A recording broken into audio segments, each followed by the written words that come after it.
భారత సంవిధానము భాగము 2 పౌరసత్వము ఆర్టికల్ 5 ఈ సంవిధాన ప్రారంభమున ఎవరేని వ్యక్తి భారతదేశ రాజ్య క్షేత్రమున నివాస స్థలము కలిగియుండి మరియు భారతదేశ రాజ్య క్షేత్రంలో జన్మించి ఉండినచో లేక ఆ వ్యక్తి యొక్క తండ్రి గాని తల్లి గాని భారతదేశ రాజ్య క్షేత్రంలో జన్మించి ఉండినచో లేక సంవిధాన ప్రారంభమునకు అవ్యవహిత పూర్వము 5 సంవత్సరములకు తక్కువ కాకుండా ఆ వ్యక్తి భారతదేశ రాజ్య క్షేత్రంలో సాధారణముగా నివసించుచుండినచో అతడు భారతదేశ పౌరుడగును.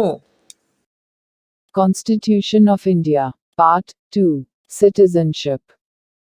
Article 5. Citizenship at the commencement of the Constitution. At the commencement of this Constitution, every person who has his domicile in the territory of India, and who was born in the territory of India, or either of whose parents was born in the territory of India, or who has been ordinarily resident in the territory of India for not less than 5 years immediately preceding such commencement, shall be a citizen of India.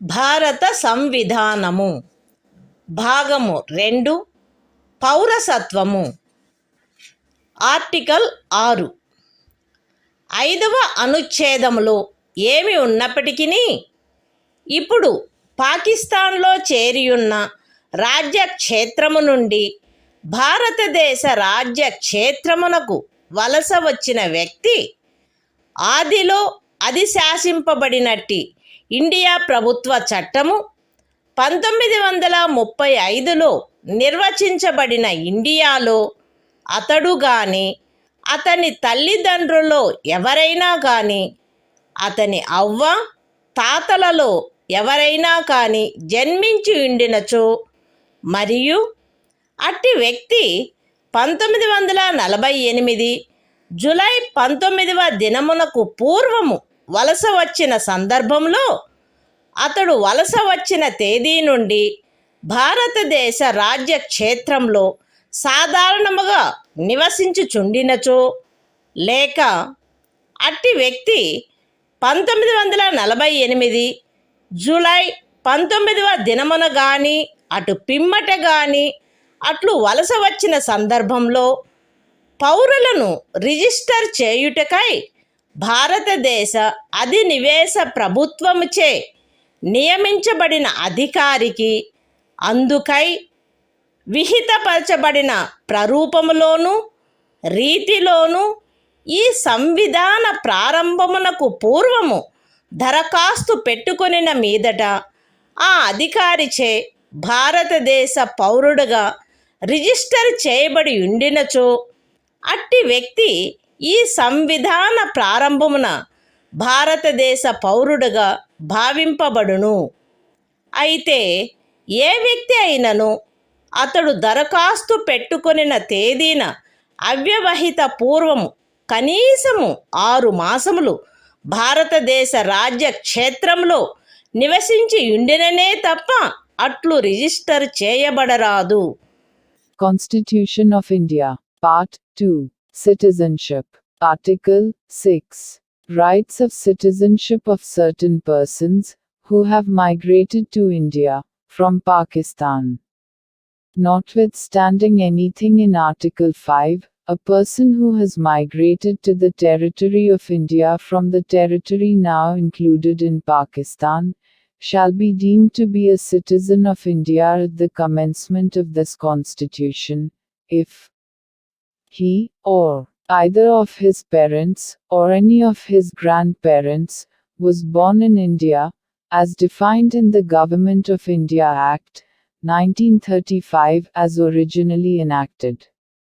And, in the case where such person has so migrated before the 19th day of July, 1948, he has been ordinarily resident, in the territory of India, since the date of his migration, or in the case where such person has so migrated on or after the 19th day of July, 1948, he has been registered as a citizen of India by an officer appointed in that behalf by the Government of the Dominion of India, on an application made by him, therefore, to such officer before the commencement of this Constitution, in the form and manner prescribed by that government.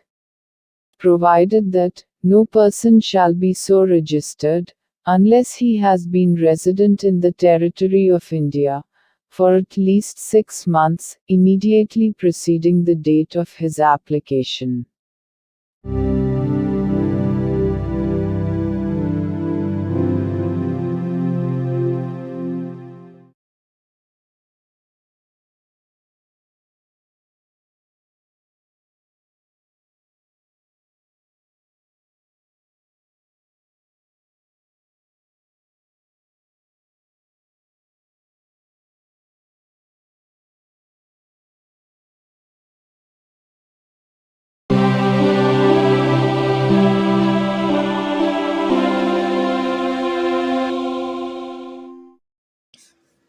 భారత సంవిధానము భాగము 2 పౌరసత్వము article 7 5వ మరియు 6వ అనుచ్ఛేదములలో ఏమి ఉన్నప్పటికీ భారతదేశ రాజ్య క్షేత్రము నుండి ఇప్పుడు పాకిస్తాన్లో చేరియున్న రాజ్య క్షేత్రమునకు 1947 మార్చి 1 దినము తరువాత వలస వెళ్ళిన వ్యక్తి భారతదేశ పౌరుడుగా భావింపబడరాదు. అయితే పాకిస్తాన్లో ఇప్పుడు చేరబడియున్న రాజ్య క్షేత్రమునకు అట్లు వలస వెళ్ళిన తరువాత భారతదేశంలో పునరావాసమునకు గాను లేక భారతదేశమునకు శాశ్వతంగా తిరిగి వచ్చుటకు గాను శాసన విహితమైన ఏదేని ప్రాధికారము చేయగాని ప్రాధికారము క్రింద గాని వసగబడిన అనుజ్ఞా పత్రము క్రింద భారతదేశ రాజ్య క్షేత్రమునకు తిరిగి వచ్చిన వ్యక్తికి ఈ అనుచ్ఛేదములోని ఏదియూ వర్తించదు. మరియు అట్టి ప్రతి వ్యక్తి 6వ అనుచ్ఛేదము యొక్క ఖండము బి నిమిత్తము 1948 జూలై 19వ దినము తరువాత భారతదేశ రాజ్య క్షేత్రమునకు వలస వచ్చినట్లు భావింపబడవలెను. Constitution of India, Part 2, Citizenship, Article 7, Rights of citizenship of certain migrants to Pakistan. Notwithstanding anything in Articles 5 and 6, a person who has after the first day of March, 1947, migrated from the territory of India to the territory now included in Pakistan shall not be deemed to be a citizen of India. Provided that nothing in this article shall apply to a person who, after having so migrated to the territory now included in Pakistan, has returned to the territory of India, under a permit for resettlement or permanent return, issued by or under the authority of any law, and every such person shall for the purposes of Clause B of Article 6 be deemed to have migrated to the territory of India after the 19th day of July, 1948.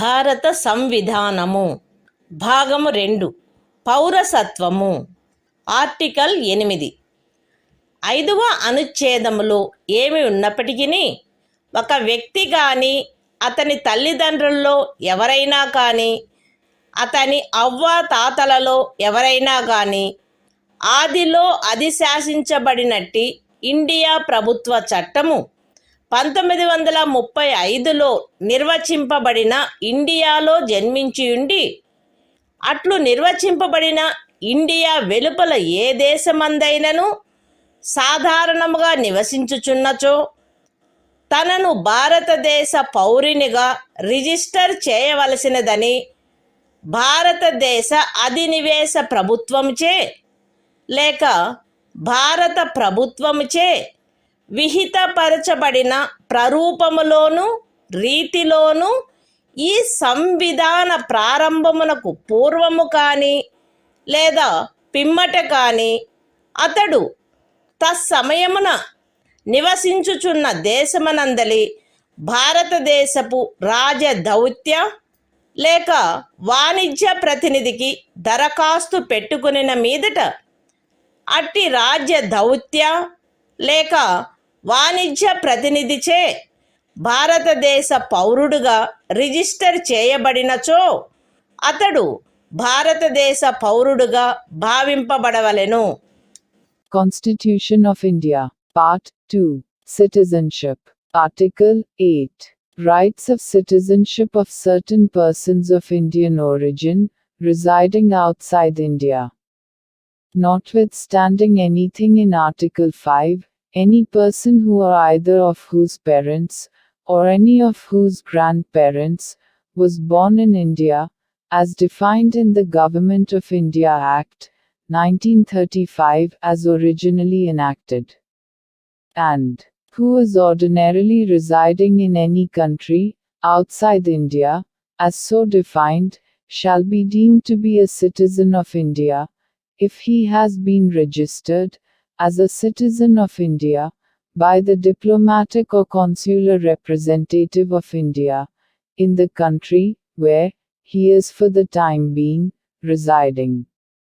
On an application made by him therefore to such diplomatic or consular representative, whether before or after the commencement of this Constitution, in the form and manner prescribed by the Government of the Dominion of India, or the Government of India.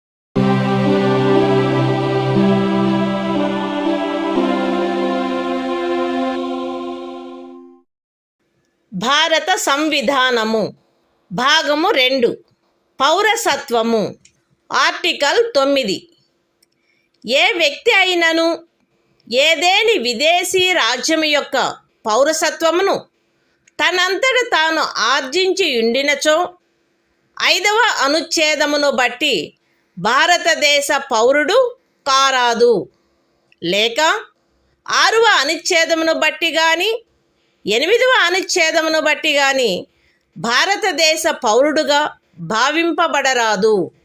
Constitution of India, Part 2, Citizenship, Article 9. Persons voluntarily acquiring citizenship of a foreign state, not to be citizens. No person shall be a citizen of India by virtue of Article 5, or be deemed to be a citizen of India by virtue of Article 6 or Article 8, if he has voluntarily acquired the citizenship of any foreign state.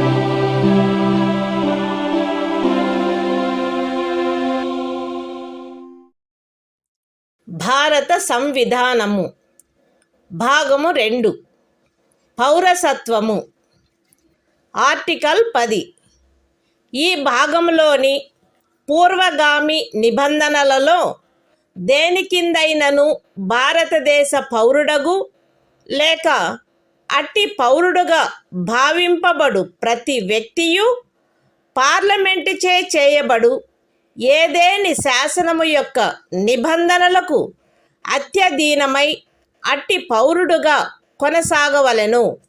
Constitution of India, Part 2, Citizenship, Article 10, Continuance of the Rights of Citizenship. Every person, who is, or is deemed to be a citizen of India, under any of the foregoing provisions of this part shall, subject to the provisions of any law that may be made by Parliament, continue to be such citizen.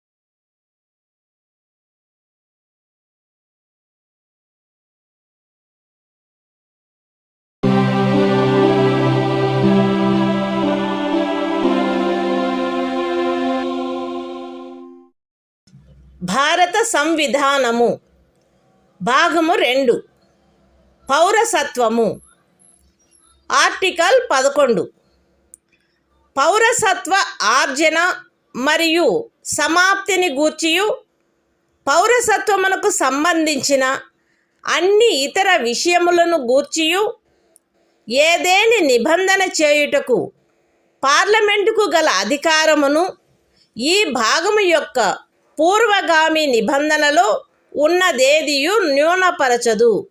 The Constitution of India, Part 2, Citizenship, Article 11, Parliament, to regulate the right of citizenship by law. Nothing in the foregoing provisions of this part shall derogate from the power of Parliament to make any provision with respect to the acquisition and termination of citizenship and all other matters relating to citizenship.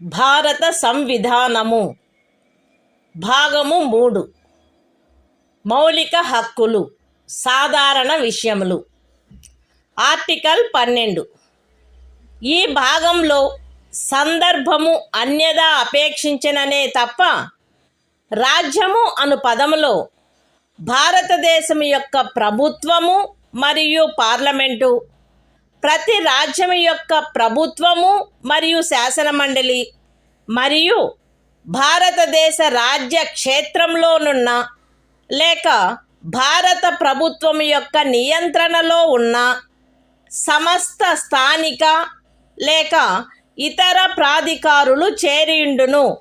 Constitution of India, Part 3, Fundamental Rights, General, Article 12, Definition. In this part, unless the context otherwise requires, the state includes the government and Parliament of India, and the government and the legislature of each of the states, and all local or other authorities within the territory of India, or under the control of the Government of India.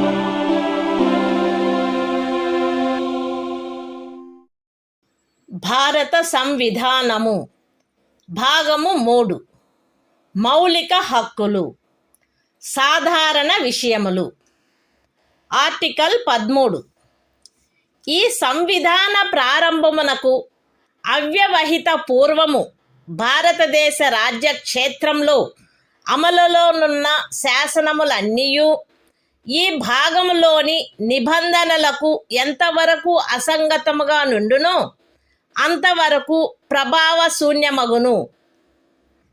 రాజ్యము ఏ శాసనమునైనను ఈ భాగముచే ప్రదత్తమైన హక్కులను తీసివేయనట్లుగా లేక కుంచునట్లుగా చేయరాదు మరియు ఈ ఖండము ఉల్లంఘన మేరకు ప్రభావశూన్యమగును. ఈ అనుచ్ఛేదములో సందర్భము అన్యదా అపేక్షించననే తప్ప ఏ శాసనము అను పదమునందు ఏదైనా అధ్యదేశము, ఉత్తర్వు, ఉపవిధి, నియమము, వినిమయము, అధిసూచన మరియు భారతదేశ రాజ్య క్షేత్రంలో శాసనము వలె అమలు కలిగియున్న ఆచారము లేక వాడుక చేరియుండును. బి అమలులోనున్న శాసనములు అను పదబంధంలో ఈ సంవిధాన ప్రారంభమునకు పూర్వము భారతదేశ రాజ్య క్షేత్రమునందలి ఏదేని శాసన మండలిచే లేక ఇతర సమర్థ ప్రాధికారిచే పాస్ చేయబడి లేక కావింపబడి అంతకు ముందు రద్దు కాని శాసనములు అట్టి ఏ శాసనమైనను అందలి ఏ భాగమైనను అప్పుడు పూర్తిగా కానీ కొన్ని ప్రత్యేక ప్రాంతాలలో కానీ అమలులో లేనప్పటికీ చేరియుండును. ఈ అనుచ్ఛేదంలోనున్నదేదియు 368వ అనుచ్ఛేదము క్రింద ఈ సంవిధానమునకు చేయబడిన ఏదేని సవరణకు వర్తించదు. Constitution of India, Part 3, Fundamental Rights, General, Article 13, Laws inconsistent with or in derogation of the fundamental rights.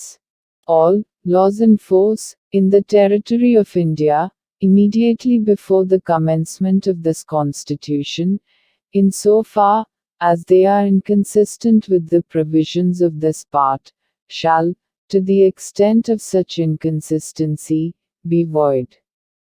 The state shall not make any law which takes away or abridges the rights conferred by this part, and any law made in contravention of this clause shall, to the extent of the contravention, be void. In this article, unless the context otherwise requires, law includes any ordinance, order, bylaw, rule, regulation, notification, custom or usage having, in the territory of India, the force of law.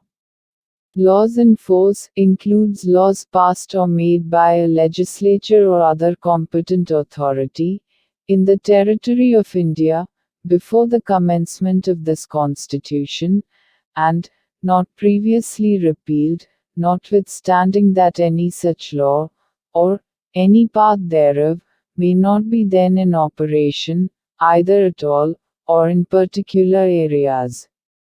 Nothing in this article shall apply to any amendment of this Constitution, made under Article 368.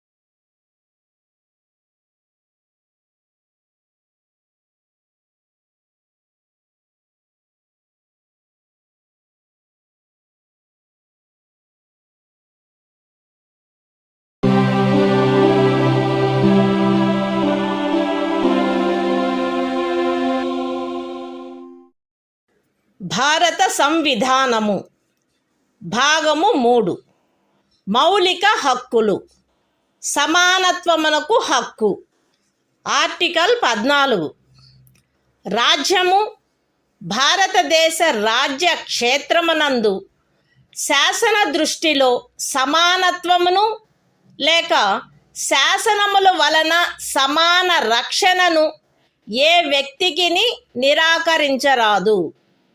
Constitution of India, Part 3. Fundamental Rights. Right to Equality. Article 14. Equality before law. The state shall not deny to any person equality before the law, or the equal protection of the laws within the territory of India.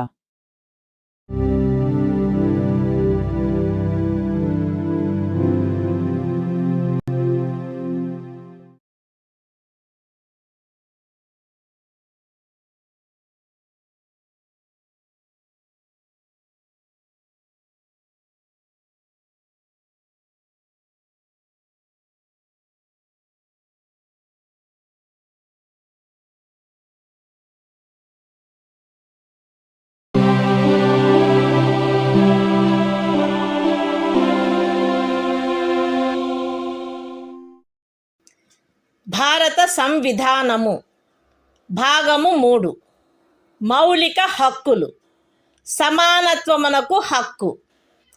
Article 15 రాజ్యము కేవలము మత, జాతి, కుల, లింగ భేద, జన్మస్థాన కారణములను బట్టి గాని వాటిలో వేనిని బట్టి గాని ఏ పౌరునికి విరుద్ధముగా విచక్షణ చేయరాదు. ఏ పౌరుడును కేవలము మత, జాతి, కుల, లింగ భేద, జన్మస్థాన కారణములను బట్టి లేక వాటిలో వేనిని బట్టి దుకాణములలో, సార్వజనిక ఉపాహారశాలలలో, హోటళ్లలో, సార్వజనిక వినోద స్థలములలో ప్రవేశించు విషయమున లేక పూర్తిగానైనను కొంతవరకైనను రాజ్య నిధులతో నిర్వహించబడుచున్న లేక సార్వజనిక ఉపయోగార్థము అంకితము చేయబడిన బావులను, చెరువులను, స్నాన ఘట్టములను, రోడ్లను, విహార స్థలములను ఉపయోగించుకొను విషయమున ఎట్టి అసక్తతకు, బాధ్యతకు, నిర్బంధమునకు లేక షరతుకు లోనగునట్లు చేయబడరాదు. ఈ అనుచ్ఛేదములో ఉన్నదేదియు స్త్రీలకు మరియు బిడ్డలకు ఏదేని విశేష నిబంధనను చేయుట నుండి రాజ్యమును నివారించదు. సాంఘికముగా మరియు విద్యా విషయకముగా వెనుకబడిన పౌర వర్గముల పురోభివృద్ధికై లేక అనుసూచిత కులముల మరియు అనుసూచిత జనజాతులకై ఏదేని విశేష నిబంధనను చేయుట నుండి ఈ అనుచ్ఛేదములో గాని 29వ అనుచ్ఛేదము యొక్క ఖండము 2లో గాని ఉన్నదేదియు రాజ్యమును నివారించదు.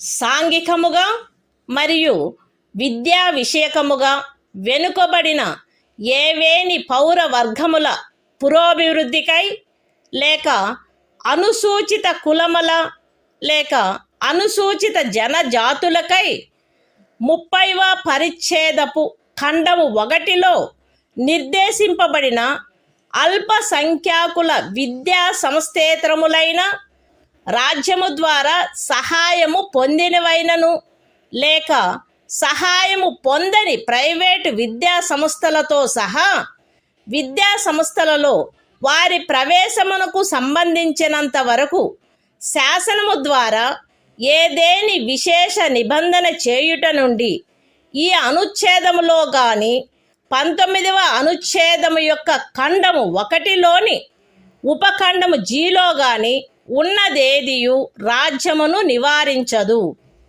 ఈ అనుచ్ఛేదము లేదా 19వ అనుచ్ఛేదము యొక్క ఖండము 1లోని ఉపఖండము జి లేదా 29వ అనుచ్ఛేదము యొక్క ఖండము 2లో ఉన్నదేదియు ఖండములు 4 మరియు 5లలో పేర్కొనబడిన తరగతులకు కానట్టి ఆర్థికముగా వెనుకబడిన ఏవేని ఇతర పౌర వర్గముల పురోభివృద్ధి కొరకైనా ఏదేని విశేష నిబంధనను చేయుట నుండి మరియు ఖండములు 4 మరియు 5లలో పేర్కొనబడిన తరగతులు కానట్టి ఆర్థికముగా వెనుకబడిన ఏవేని పౌర వర్గముల పురోభివృద్ధికై 30వ పరిచ్ఛేదపు ఖండము 1లో నిర్దేశింపబడిన అల్పసంఖ్యాకుల విద్యా సంస్థేతరములైన రాజ్యము ద్వారా సహాయము పొందినను లేక సహాయము పొందని ప్రైవేటు విద్యా సంస్థలతో సహా విద్యా సంస్థలలో వారి ప్రవేశమునకు సంబంధించినంత వరకు ప్రస్తుతమున్న ప్రత్యేకింపులకు అదనంగా ఉండు ప్రత్యేకింపు విషయంలో ప్రతి శ్రేణిలోని మొత్తము సీట్లలో గరిష్టముగా 10% అధ్యధీనమై శాసనము ద్వారా ఏదేని నిబంధన చేయుట నుండి నిరోధించదు. ఎక్స్ప్లనేషన్. ఈ అనుచ్ఛేదము మరియు 16వ అనుచ్ఛేదము ప్రయోజనము నిమిత్తము ఆర్థికముగా వెనుకబడిన తరగతుల కుటుంబ ఆదాయము మరియు ఇతర ఆర్థికపరమైన అననుకూలతల యొక్క ఆధారంగా ఆయా సమయమునందు రాజ్యముచే అధిసూచించబడినట్లుండును.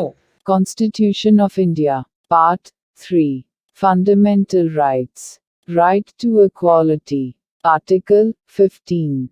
Prohibition of discrimination on grounds of religion, race, caste, sex, or place of birth.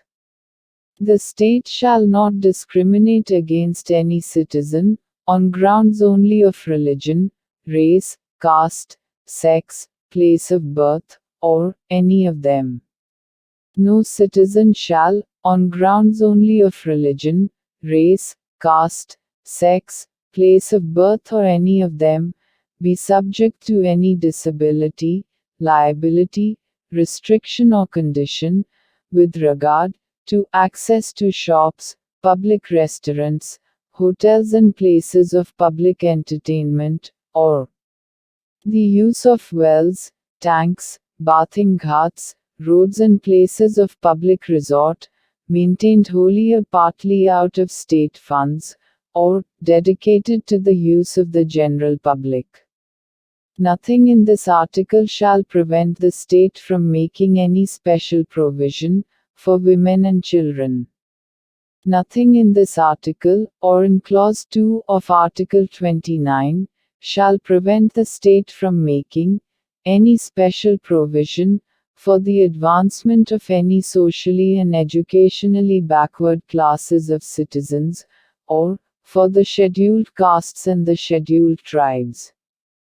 Nothing in this article or in subclause G of Clause 1 of Article 19 shall prevent the state from making any special provision by law for the advancement of any socially and educationally backward classes of citizens, or for the scheduled castes or the scheduled tribes, insofar as such special provisions relate to their admission to educational institutions, including private educational institutions, whether aided or unaided by the state, other than the minority educational institutions referred to in Clause 1 of Article 30. Nothing in this article or subclause G of Clause 1 of Article 19 or Clause 2 of Article 29 shall prevent the state from making any special provision for the advancement of any economically weaker sections of citizens, other than the classes mentioned in Clauses 4 and 5. And any special provision for the advancement of any economically weaker sections of citizens other than the classes mentioned in clauses 4 and 5 insofar as such special provisions relate to their admission to educational institutions, including private educational institutions, whether aided or unaided by the state, other than the minority educational institutions referred to in Clause 1 of Article 30. Which in the case of reservation would be in addition to the existing reservations, and subject to a maximum of 10% of the total seats in each category. Explanation. For the purposes of this article, and Article 16, economically weaker sections shall be, such as, may be notified by the state, from time to time on the basis of family income, and other indicators of economic disadvantage.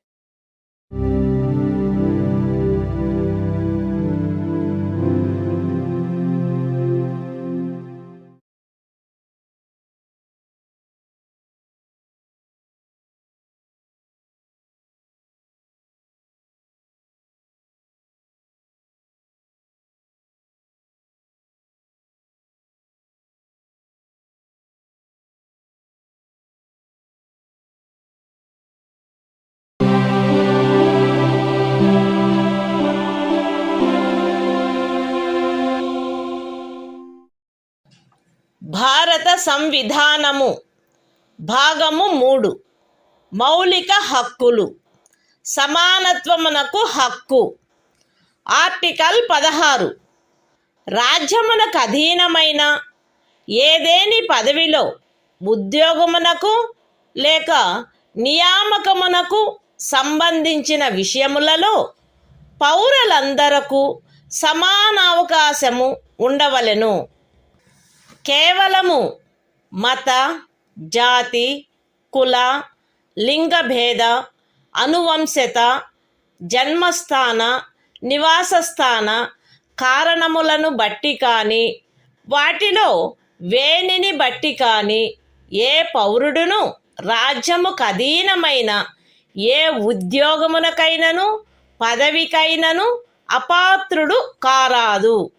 లేక ఆ ఉద్యోగ విషయమునను పదవి విషయమునను ఏ పౌరుడికైనను విరుద్ధముగా విచక్షణ చేయబడరాదు.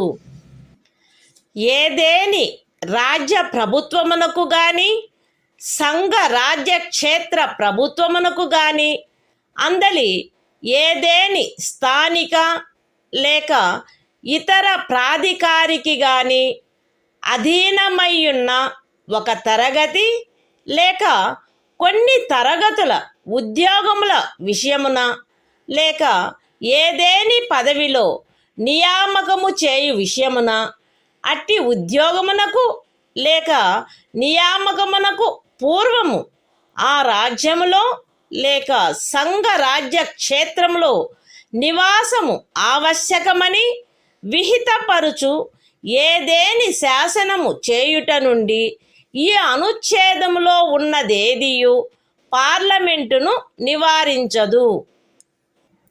పౌరులలో వెనుకబడిన వర్గము వారికెవరికైనను రాజ్యమునకు అధీనమైన సేవా వర్గములలో తగినంత ప్రాతినిధ్యము లేదని రాజ్యము అభిప్రాయపడిన ఎడల అట్టి వారి కొరకు నియామకములను లేక పదస్థానములను ప్రత్యేకించుటకై ఏదేని నిబంధన చేయుట నుండి ఈ అనుచ్ఛేదములో ఉన్నదేదియు రాజ్యమును నివారించదు.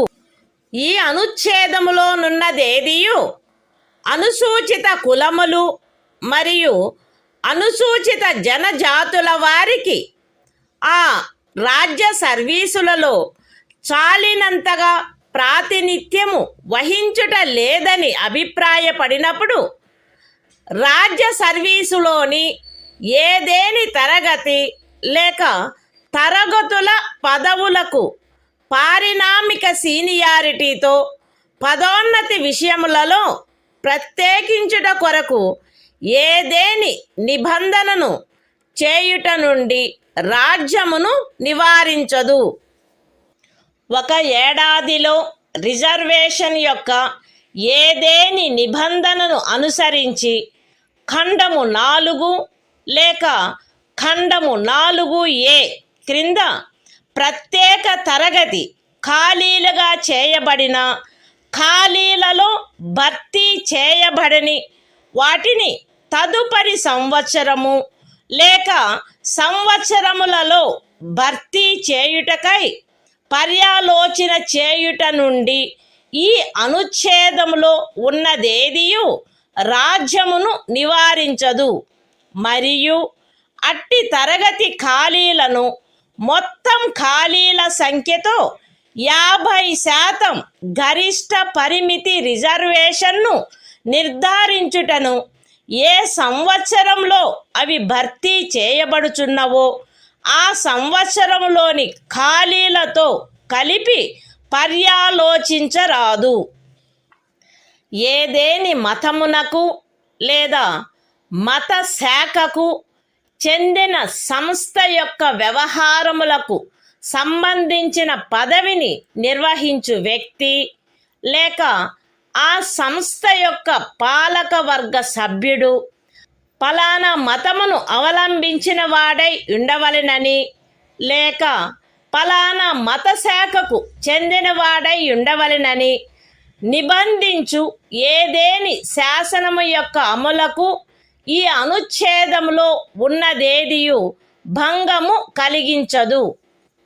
ఈ అనుచ్ఛేదములోనున్నదేదియు ఖండము 4లో పేర్కొనబడిన తరగతులు కానట్టి ఆర్థికముగా వెనకబడిన తరగతుల పౌరులకు నియామకములు మరియు పదవులలో ప్రస్తుతమున్న ప్రత్యేకింపునకు అదనంగా మరియు ప్రతి శ్రేణిలోని మొత్తము పదవులలో గరిష్టముగా 10% అధ్యధీనమై ఏదైనా నిబంధన చేయుట నుండి నివారించదు.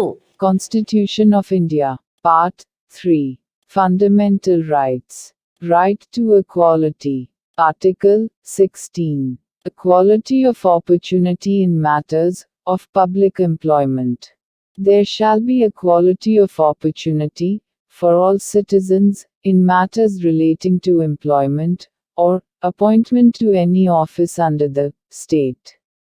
No citizen shall, on grounds only of religion, race, caste, sex, descent, place of birth, residence or any of them, be ineligible for, or discriminated against in respect of, any employment or office under the state.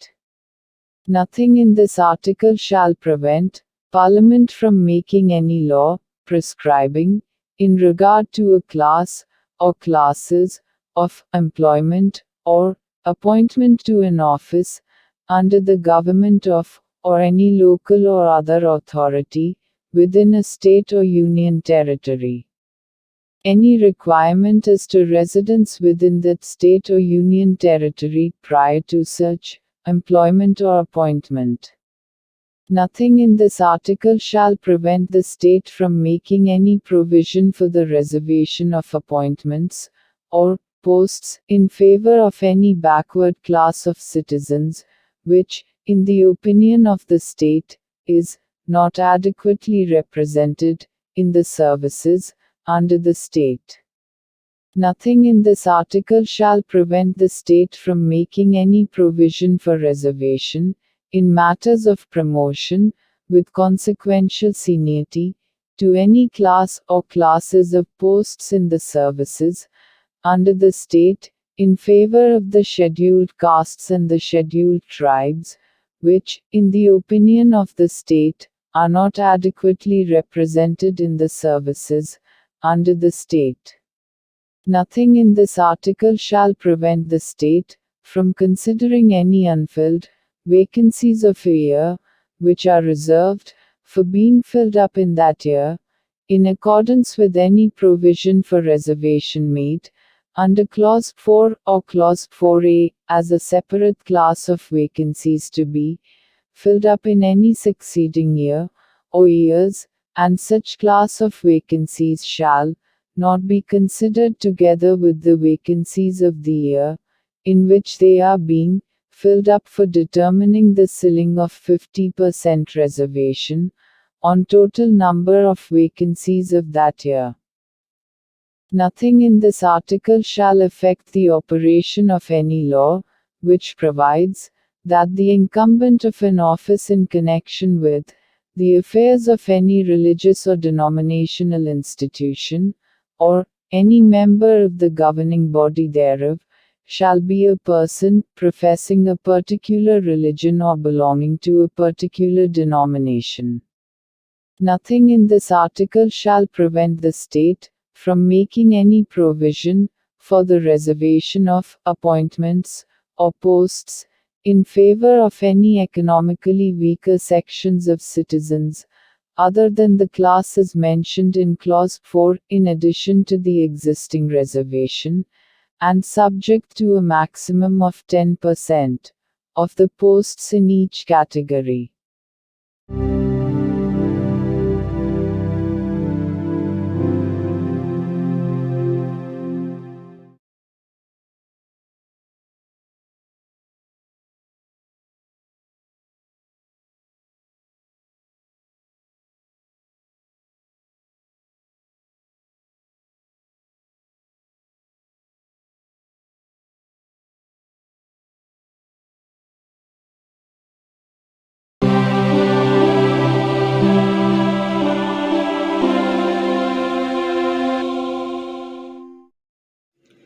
భారత సంవిధానము భాగము 3 మౌలిక హక్కులు సమానత్వమునకు హక్కు. Article 17 అస్పృశ్యత నిర్మూలన. అస్పృశ్యత నిర్మూలించబడినది మరియు ఏ రూపమునైనను దాని ఆచరణ నిషేధింపబడినది. అస్పృశ్యత నుండి ఉత్పన్నమగు ఏ అశక్తత అమలు జరుపుట శాసనరీత్యా శిక్షింపదగు అపరాధమగును. Constitution of India, Part 3. Fundamental Rights. Right to Equality. Article 17. Abolition of untouchability. Untouchability is abolished and its practice in any form is forbidden. The enforcement of any disability arising out of untouchability shall be an offense punishable in accordance with law.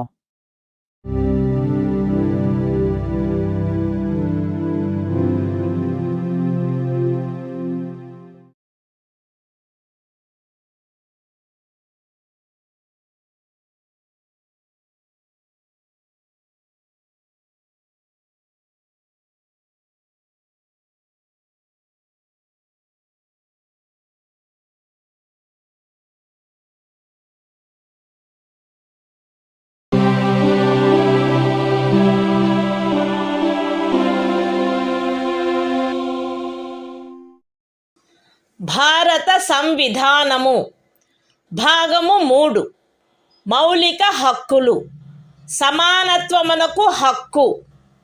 Article 18 abolition of titles.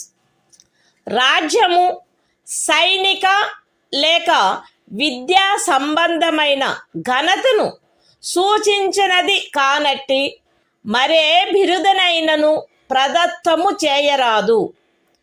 భారతదేశ పౌరుడెవరును ఏ విదేశీ రాజ్యము నుండి ఎట్టి బిరుదును స్వీకరించరాదు.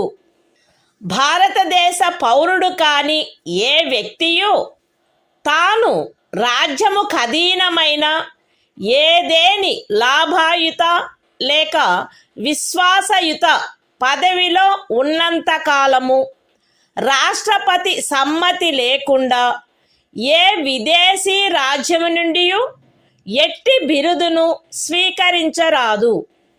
రాజ్యముకు అధీనమైన ఏదేని లాభాయుత లేక విశ్వాసయుత పదవిలోనున్న వ్యక్తి రాష్ట్రపతి సమ్మతి లేకుండా ఏ విదేశీ రాజ్యము నుండి కానీ ఏ విదేశీ రాజ్యము క్రింద కానీ ఎట్టి బహుమతిని లేక ఉపలబ్ధిని లేక ఏ విధమగు పదవిని స్వీకరించరాదు.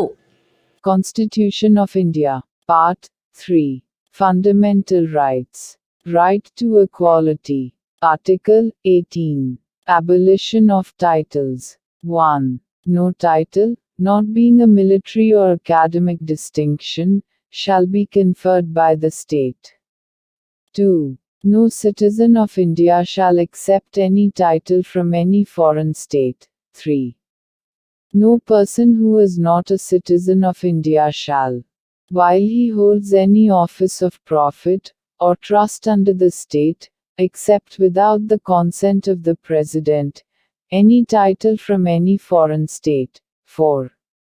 No person holding any office of profit or trust under the state shall, without the consent of the President, accept any present, emolument, or office of any kind from or under any foreign state.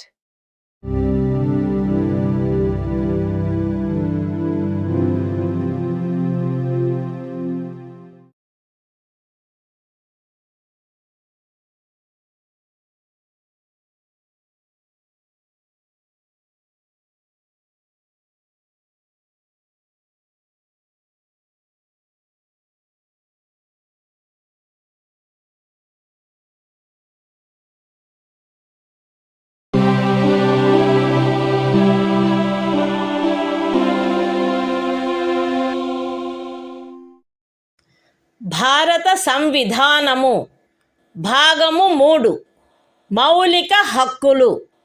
స్వాతంత్ర్యమునకు హక్కు. Article 19 walk స్వాతంత్ర్యము మొదలైన వాటి విషయమున రక్షణ. పౌరులందరూ ఈ క్రింది హక్కులు కలిగియుందురు.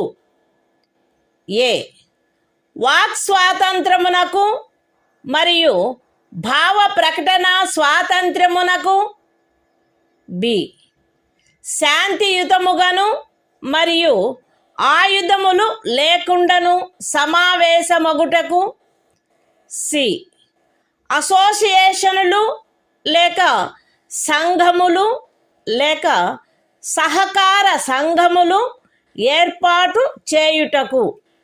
D భారతదేశ రాజ్య క్షేత్రము అంతటను స్వేచ్ఛగా సంచరించుటకు. ఈ భారతదేశ రాజ్య క్షేత్రమునందు ఏ భాగములోనైనను నివసించుటకు మరియు స్థిర నివాసము ఏర్పరచుకొనుటకు. మరియు జి ఏదేని వృత్తిని అవలంబించుటకు లేక ఏదేని ఉపజీవికను వ్యాపారమును లేక వర్తకమును సాగించుటకు. అస్తిత్వములో ఉన్నదైనను చేయబడునదైనను ఏదేని శాసనము ఖండము 1 ఉపఖండము ఏ ద్వారా ప్రదత్తమైన హక్కును వినియోగించుటపై యుక్తమైన నిర్బంధనలను విధించునదైన ఎడల అట్టి నిర్బంధనలు భారతదేశము యొక్క సార్వభౌమత మరియు అఖండత, రాజ్య భద్రత, విదేశీ రాజ్యములతో స్నేహ సంబంధములు, ప్రజాశాంతి, సభ్యత లేక నైతికత వీటికి సంబంధించిన హితముల దృష్ట్యా గాని న్యాయస్థాన ధిక్కారము, పరువు నష్టము లేక ఏదేని అపరాధ ప్రేరణ వీటి సంబంధమున విధించబడినచో అంత మేరకు ఆ శాసనము యొక్క అమలుకు సదరు ఉపఖండములో ఉన్నదేదియు భంగము కలిగించదు, లేక ఆ శాసనము చేయుట నుండి ఈ ఉపఖండంలో ఉన్నదేదియు రాజ్యమును నివారించదు. అస్తిత్వములో ఉన్నదైనను చేయబడునదైనను ఏదేని శాసనము సదరు ఖండము యొక్క ఉపఖండము బి ద్వారా ప్రదత్తమైన హక్కును వినియోగించుటపై యుక్తమైన నిర్బంధనలను విధించునదైన ఎడల అట్టి నిర్బంధనలు భారతదేశము యొక్క సార్వభౌమత మరియు అఖండత లేక ప్రజాశాంతి వీటికి సంబంధించిన హితముల దృష్ట్యా విధించబడినచో అంత మేరకు ఆ శాసనము యొక్క అమలుకు సదరు ఉపఖండంలో ఉన్నదేదియు భంగము కలిగించదు, లేక ఆ శాసనమును చేయుట నుండి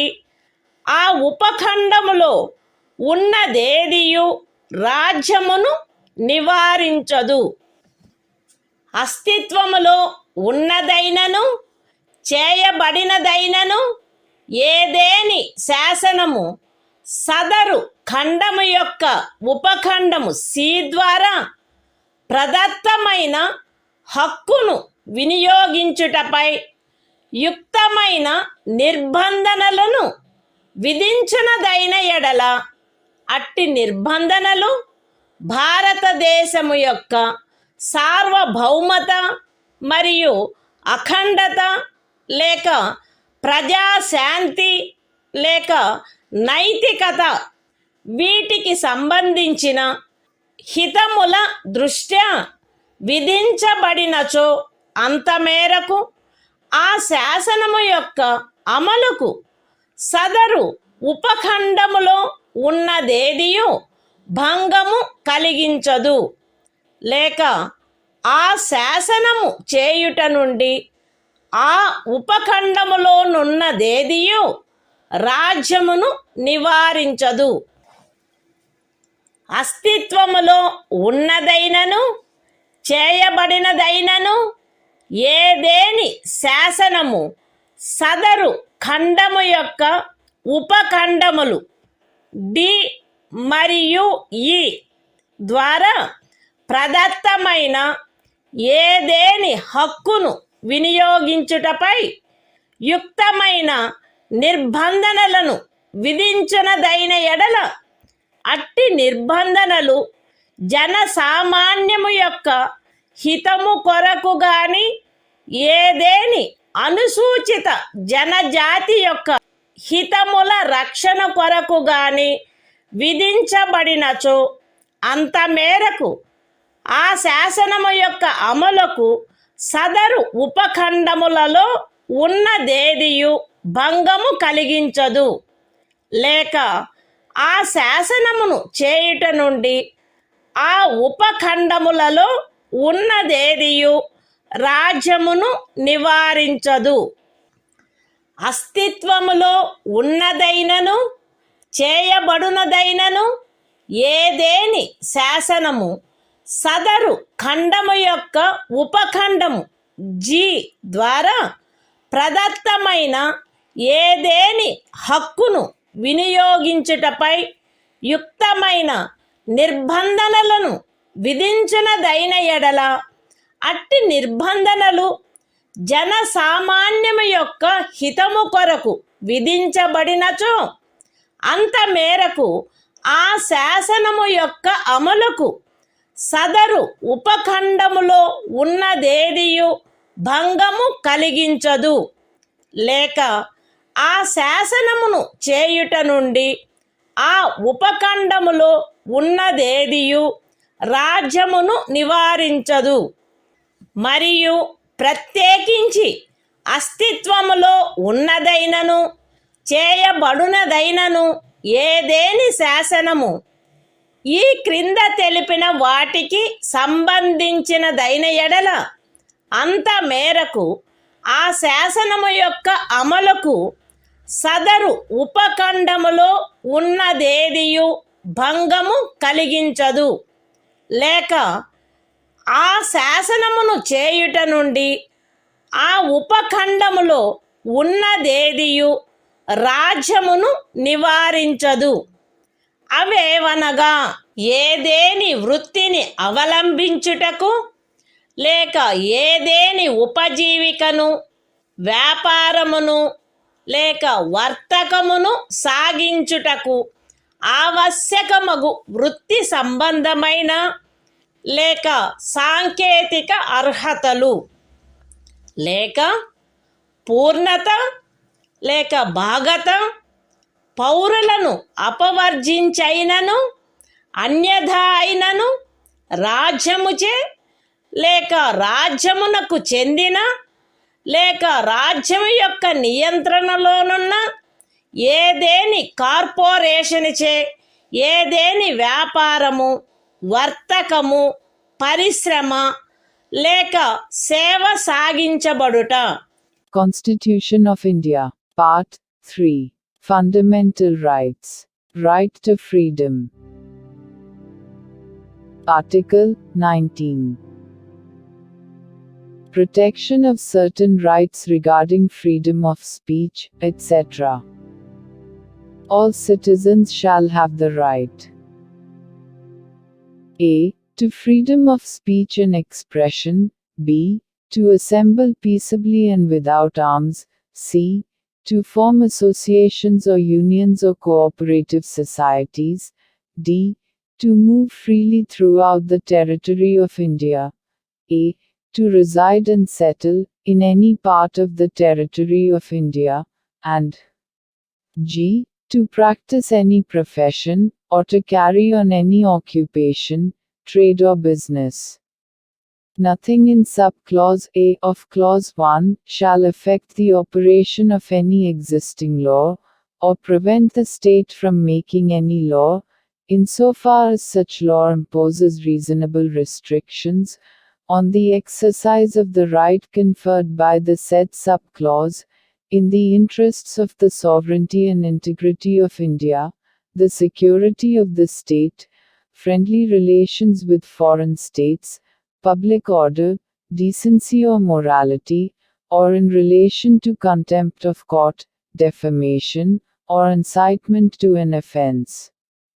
Nothing in sub-clause B of the said clause shall affect the operation of any existing law insofar as it imposes, or prevent the state from making any law imposing, in the interests of the sovereignty and integrity of India or public order, reasonable restrictions on the exercise of the right conferred by the said sub-clause.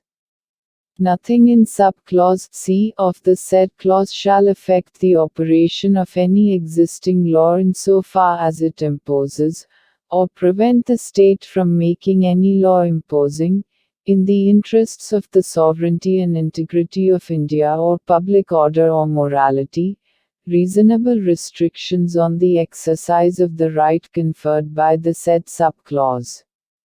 Nothing in sub-clauses D and A of the said clause shall affect the operation of any existing law insofar as it imposes, or prevent the state from making any law imposing, reasonable restrictions on the exercise of any of the rights conferred by the said sub-clauses, either in the interests of the general public, or for the protection of the interests of any scheduled tribe. Nothing in sub-clause G of the said clause shall affect the operation of any existing law, insofar as it imposes, or prevent the state from making any law imposing, in the interests of the general public, reasonable restrictions on the exercise of the right conferred by the said sub-clause, and, in particular, nothing in the said sub-clause shall affect the operation of any existing law, insofar as it relates to, or prevent the state from making any law relating to 1. The professional or technical qualifications necessary for practicing any profession, or carrying on any occupation, trade or business, or 2. The carrying on, by the state, or by a corporation, owned or controlled by the state, of any trade, business, industry or service, whether to the exclusion, complete or partial, of citizens, or otherwise.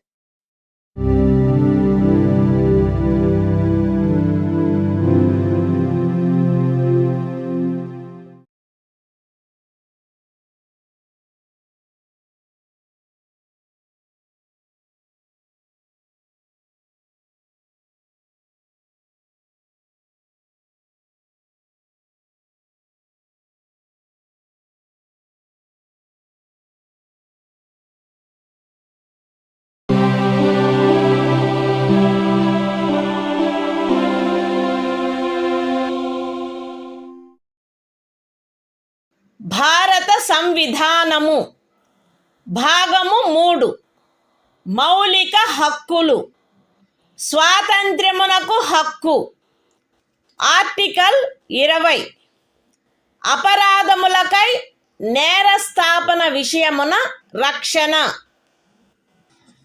ఏ వ్యక్తియు అపరాధమని ఆరోపించబడిన కార్యమును చేసిన సమయమున అమలులో ఉన్న శాసనము యొక్క అతిక్రమణకు తప్ప ఏ అపరాధమునకును నేరస్థాపితుడు కారాదు మరియు అపరాధము చేసిన సమయమున అమలులోనున్న శాసనము క్రింద విధింపబడియుండడి దానికంటే మించిన శాస్తికి లోను చేయబడరాదు ఏ వ్యక్తియు ఒకే అపరాధమునకు ఒకసారికి మించి అభియోగమునకు మరియు శిక్షకు గురి చేయబడరాదు ఏదైనా అపరాధము చేసినట్లు అభియుక్తుడైన ఏ వ్యక్తియు తనకు వ్యతిరేకముగా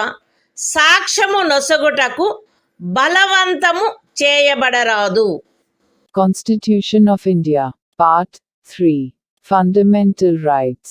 Right to Freedom. Article 20. Protection in respect of conviction for offences. No person shall be convicted of any offence except for violation of a law, in force, at the time of the commission of the act, charged as an offence, nor be subjected to a penalty greater than that which might have been inflicted under the law, in force, at the time of the commission of the offence. No person shall be prosecuted and punished for the same offence more than once. No person accused of any offence shall be compelled to be a witness against himself.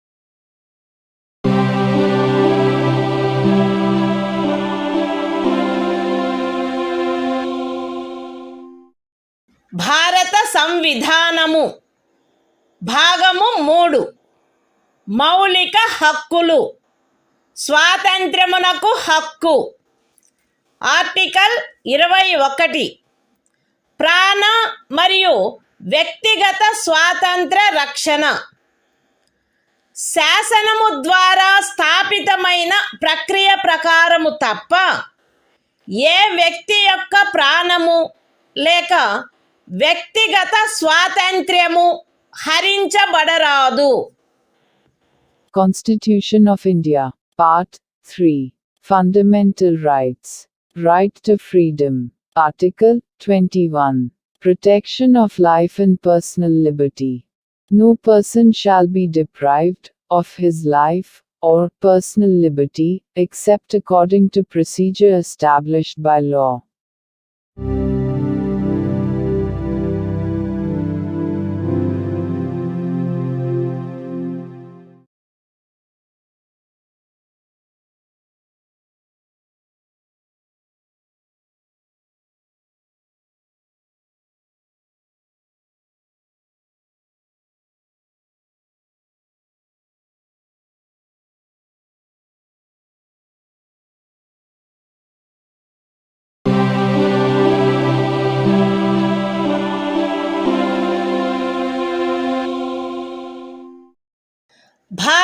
సంవిధానము భాగము 3 మౌలిక హక్కులు స్వాతంత్ర్యమునకు హక్కు article 21A విద్యా హక్కు రాజ్యము శాసనము ద్వారా నిర్ధారించునట్టి రీతిలో 6 నుండి 14 సంవత్సరముల వయసులోని పిల్లలందరికీ నిశుల్క మరియు నిర్బంధ విద్యను కల్పించవలెను. Constitution of India, Part 3. Fundamental Rights. Right to Freedom. Article 21A. Right to Education. The state shall provide free and compulsory education to all children of the age of 6 to 14 years, in such manner as the state may, by law, determine.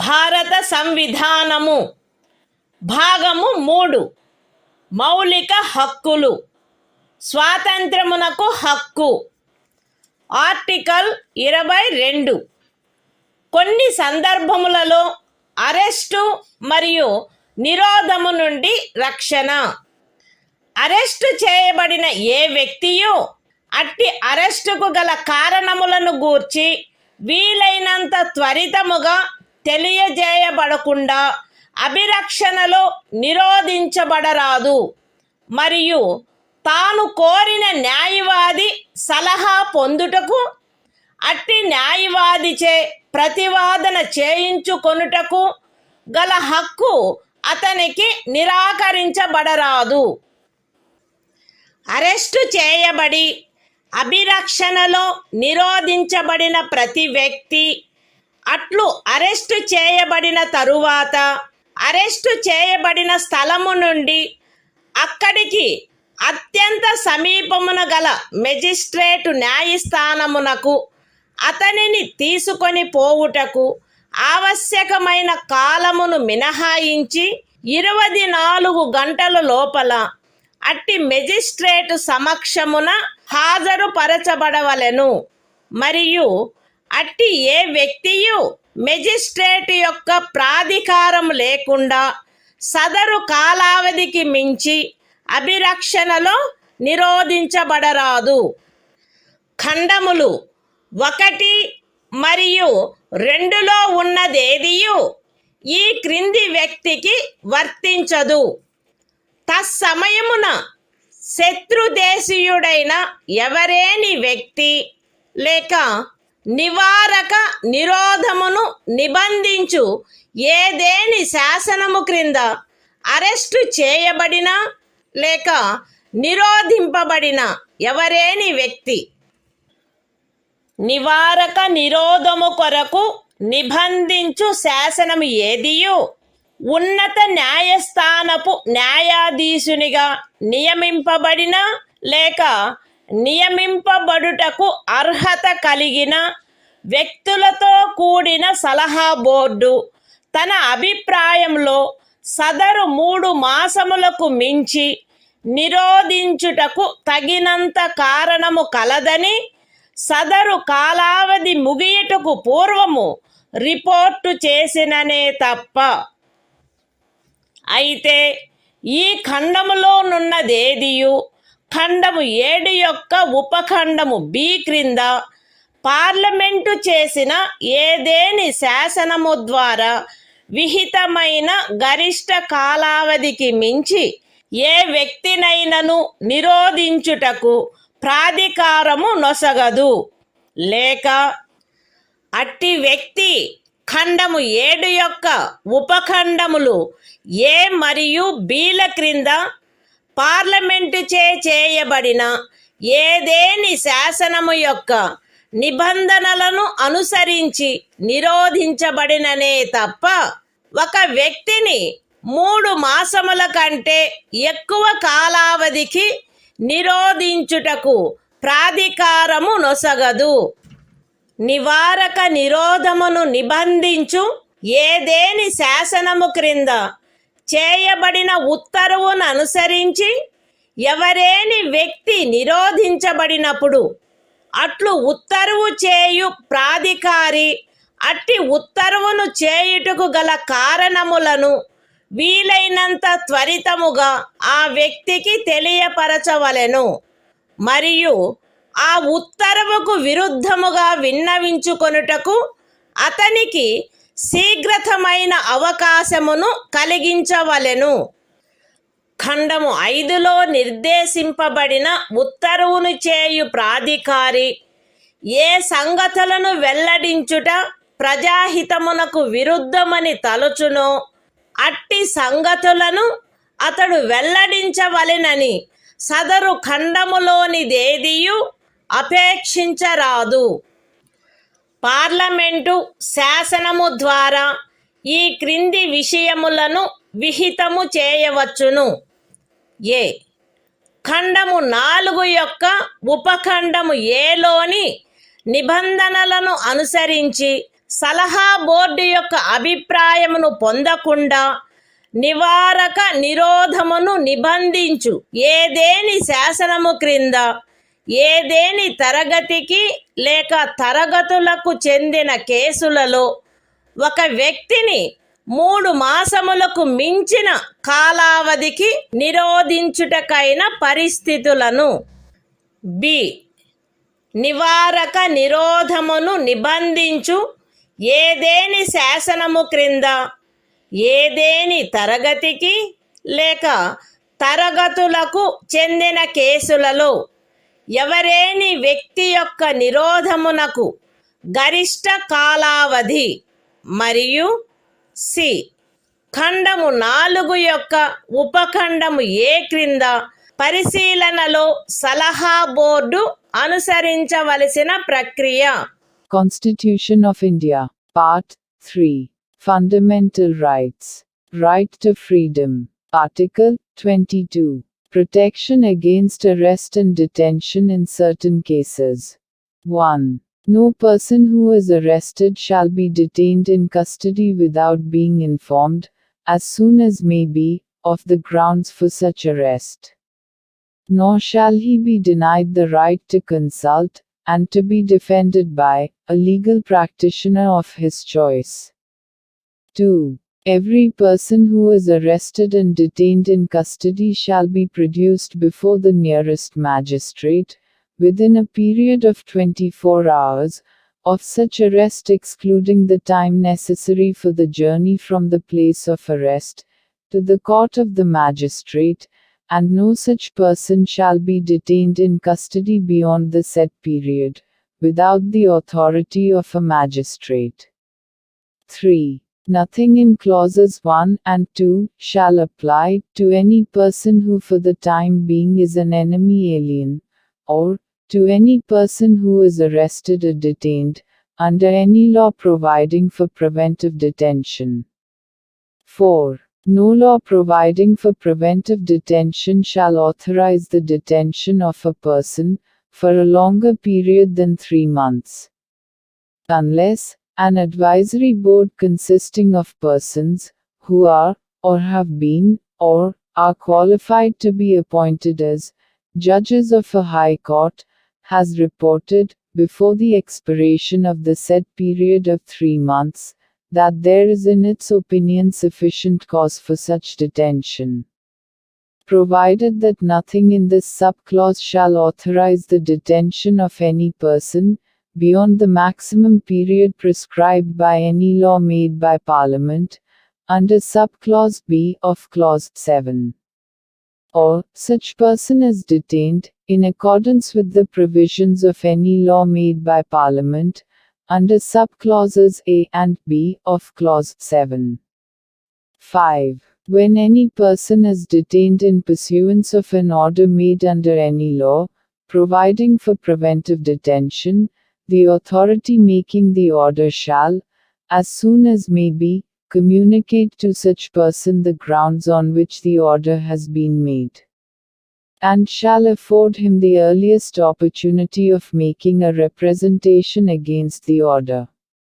6. Nothing in clause 5 shall require the authority making any such order, as is referred to in that clause, to disclose facts, which such authority considers to be against the public interest to disclose.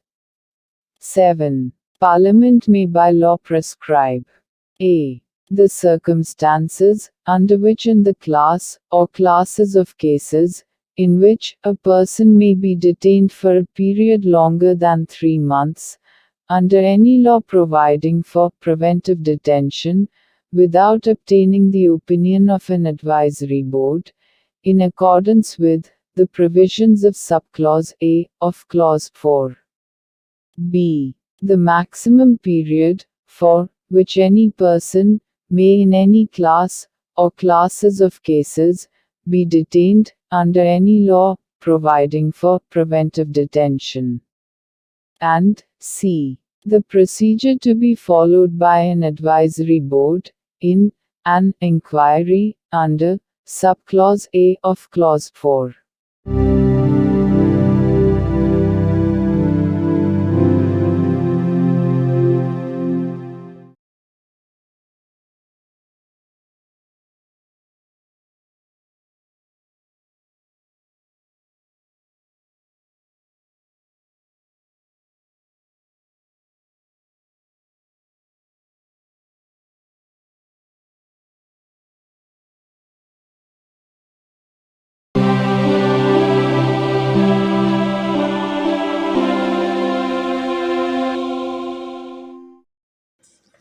భారత సంవిధానము భాగము 3 మౌలిక హక్కులు శోషణ నుండి రక్షణకు హక్కు article 23 మనుష్యుల క్రయ విక్రయములపై మరియు బలవంతపు చాకిరీలపై నిషేధము మనుష్యుల క్రయ విక్రయము వెట్టి మరియు తాదృశ్యమైన బలవంతపు చాకిరీలు నిషేధింపబడినవి ఈ నిబంధన యొక్క ఉల్లంఘన శాసనరీత్యా శిక్షింపదగు అపరాధమగును అయితే ఈ అనుచ్ఛేదములో ఉన్నదేదియు సార్వజనిక ప్రయోజనముల కొరకు నిర్బంధ సేవను విధించుట నుండి రాజ్యమును నివారించదు మరియు అట్టి సేవను విధించుటలో రాజ్యము కేవలము మతము జాతి కులము లేక వర్గ కారణములను బట్టి కానీ వాటిలో వేనిని బట్టి కానీ విచక్షణ చేయరాదు. The Constitution of India, Part 3. Fundamental Rights. Right against exploitation. Article 23. Prohibition of traffic in human beings and forced labor. 1. Traffic in human beings, and beggar, and other similar forms of forced labor, are prohibited. And any contravention of this provision shall be an offense, punishable, in accordance with law. 2. Nothing in this article shall prevent the state from imposing compulsory service for public purposes. And in imposing such service, the state shall not make any discrimination on grounds, only of religion, race, caste or class or any of them.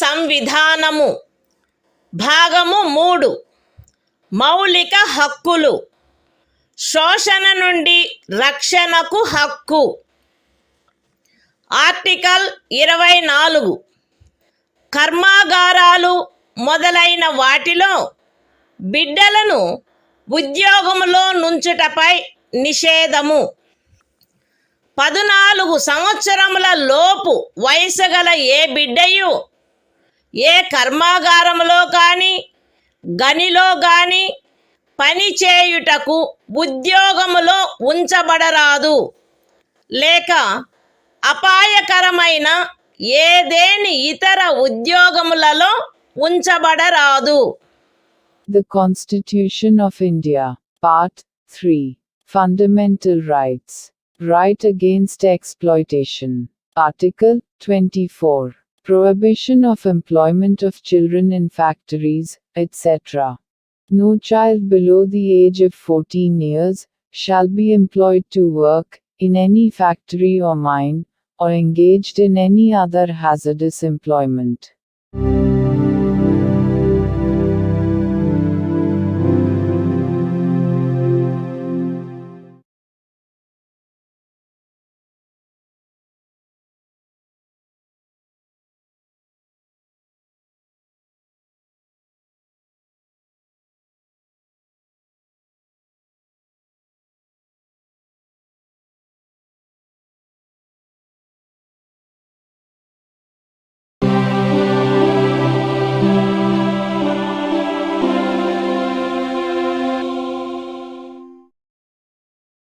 భారత సంవిధానము భాగము 3 మౌలిక హక్కులు యొక్క ఇతర నిబంధనలకు అత్యధీనమై అంతరాత్మను అనుసరించి స్వాతంత్రమునకును స్వేచ్ఛగా మతమును అవలంబించుటకును ఆచరించుటకును ప్రచారము చేయుటకును జనులందరూ సమానముగా హక్కు కలిగియుందురు. ఈ అనుచ్ఛేదమునందున్నదేదియు మతాచారణకు సంబంధించిన ఏదేని ఆర్థిక విత్తీయ రాజకీయ లేక ఇతర లౌకిక కార్యకలాపమును క్రమబద్ధపరుచునదై లేక పరిమితపరుచునదై సాంఘిక సంక్షేమమునకును సంస్కరణకును లేక సార్వజనిక స్వభావము గల హిందూ మత సంస్థలలో హిందువులలోని అన్ని వర్గములకును శాఖలకును ప్రవేశము కలగచేయు నిబంధన చేయునదై అస్తిత్వంలోనున్న ఏదేని శాసనము యొక్క అమలుకు భంగము కలిగించదు లేక అట్టి ఏ శాసనమునైనను చేయుట నుండి రాజ్యమును నివారించదు. ఎక్స్ప్లనేషన్ 1 కృపాన ధారణ కృపాన వహనము Sikh మతావలంబనములో చేరియున్నట్లు భావింపబడవలెను.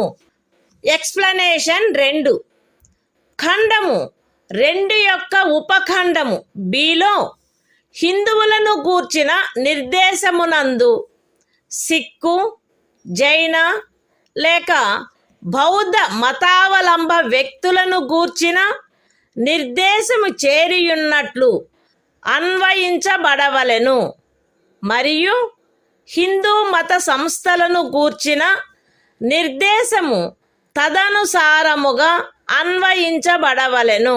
The Constitution of India, Part 3. Fundamental Rights.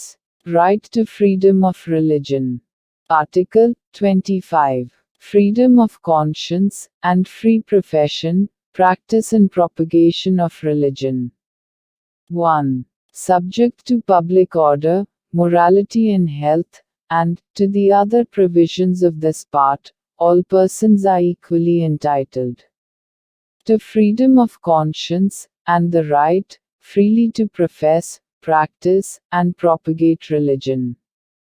2. Nothing in this article shall affect the operation of any existing law, or prevent the state from making any law, regulating or restricting any economic, financial, political or other secular activity which may be associated with religious practice. B. Providing for social welfare and reform, or the throwing open of Hindu religious institutions of a public character to all classes and sections of Hindus.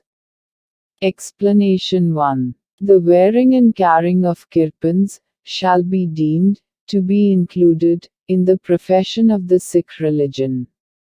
Explanation 2. In subclause B of clause 2, the reference to Hindus shall be construed as including a reference to persons professing the Sikh, Jaina, or Buddhist religion, and the reference to Hindu religious institutions shall be construed accordingly.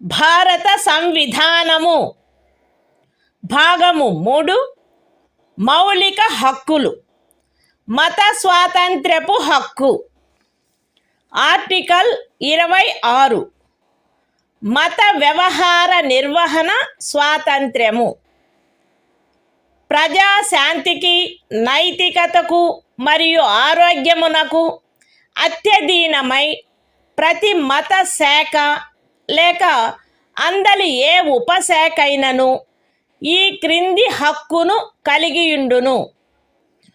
మత మరియు ధార్మిక ప్రయోజనముల కొరకు సంస్థలను స్థాపించుట మరియు పోషించుట, మత విషయములలో స్వీయ వ్యవహారములను నిర్వహించుకొనుట, స్థిరాస్తిని మరియు చరాస్తిని కలిగియుండుట మరియు ఆర్జించుట, మరియు అట్టి ఆస్తిని శాసనమును అనుసరించి నిర్వహించుట.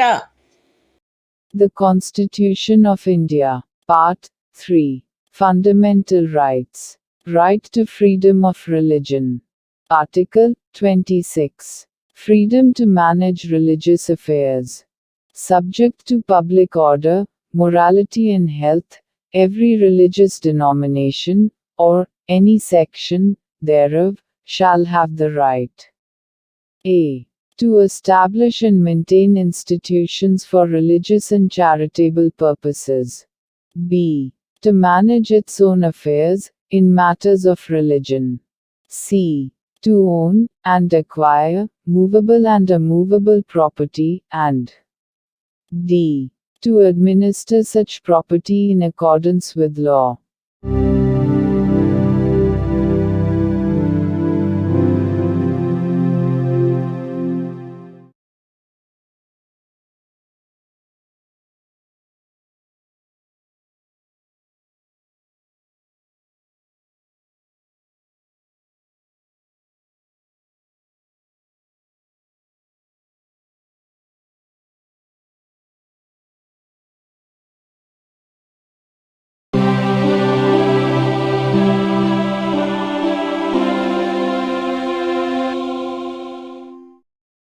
భారత సంవిధానము భాగము 3 మౌలిక హక్కులు మత స్వాతంత్ర్యపు హక్కు ఆర్టికల్ 27 ఏదేని ప్రత్యేకమైన మతమును అభివృద్ధి చేయుటకు పన్నుల చెల్లింపును గూర్చిన స్వాతంత్ర్యము.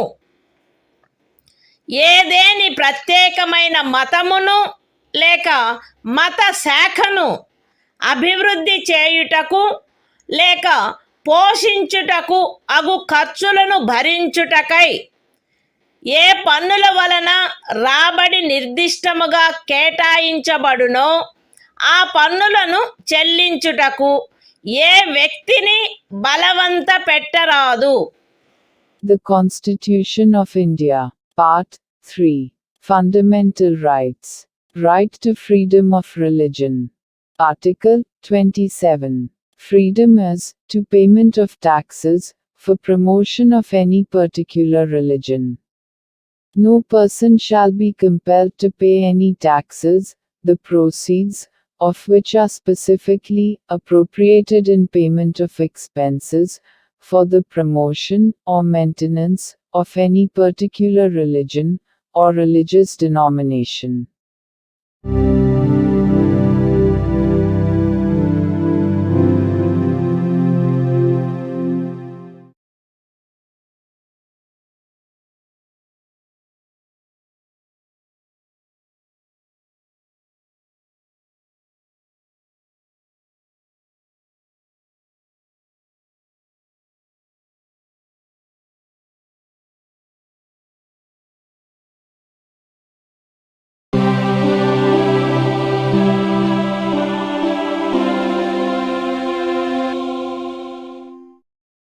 భారత సంవిధానము భాగము 3 మౌలిక హక్కులు. మత స్వాతంత్ర్యపు హక్కు. ఆర్టికల్ 28. కొన్ని విద్యా సంస్థలలో మత బోధ లేక మత సంబంధమైన ఆరాధన జరుగుతున్నప్పుడు హాజరగుటను గూర్చిన స్వాతంత్ర్యము.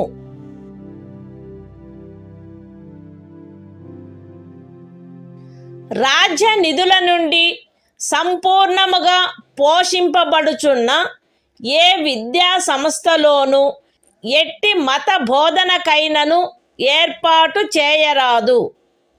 ఖండము 1లో ఉన్నదేదియు రాజ్యముచే నిర్వహింపబడుచుండి మత బోధ జరగవలెనని ఆపేక్షించు ధర్మాదాయము లేక ట్రస్ట్ కింద స్థాపించబడిన ఏ విద్యా సంస్థకును వర్తించరాదు. రాజ్యముచే గుర్తింపబడిన లేక రాజ్య నిధుల నుండి సహాయమును పొందుతున్న ఏదేని విద్యా సంస్థలో హాజరగుచున్న ఏ వ్యక్తినైనను అట్టి సంస్థలో చేయబడు ఏదేని మత బోధలో పాల్గొనవలసినదని కానీ అట్టి సంస్థలో లేక దానికి సంబంధించిన ఏదేని ఆవరణలో జరపబడు ఏదేని మత సంబంధమైన ఆరాధనకు హాజరు కావలెనని కానీ అందుకు ఆ వ్యక్తిని కానీ ఆ వ్యక్తి మైనర్ అయినచో అతని సంరక్షకుడు కానీ సమ్మతించిననే తప్ప కోరరాదు. The Constitution of India, Part 3.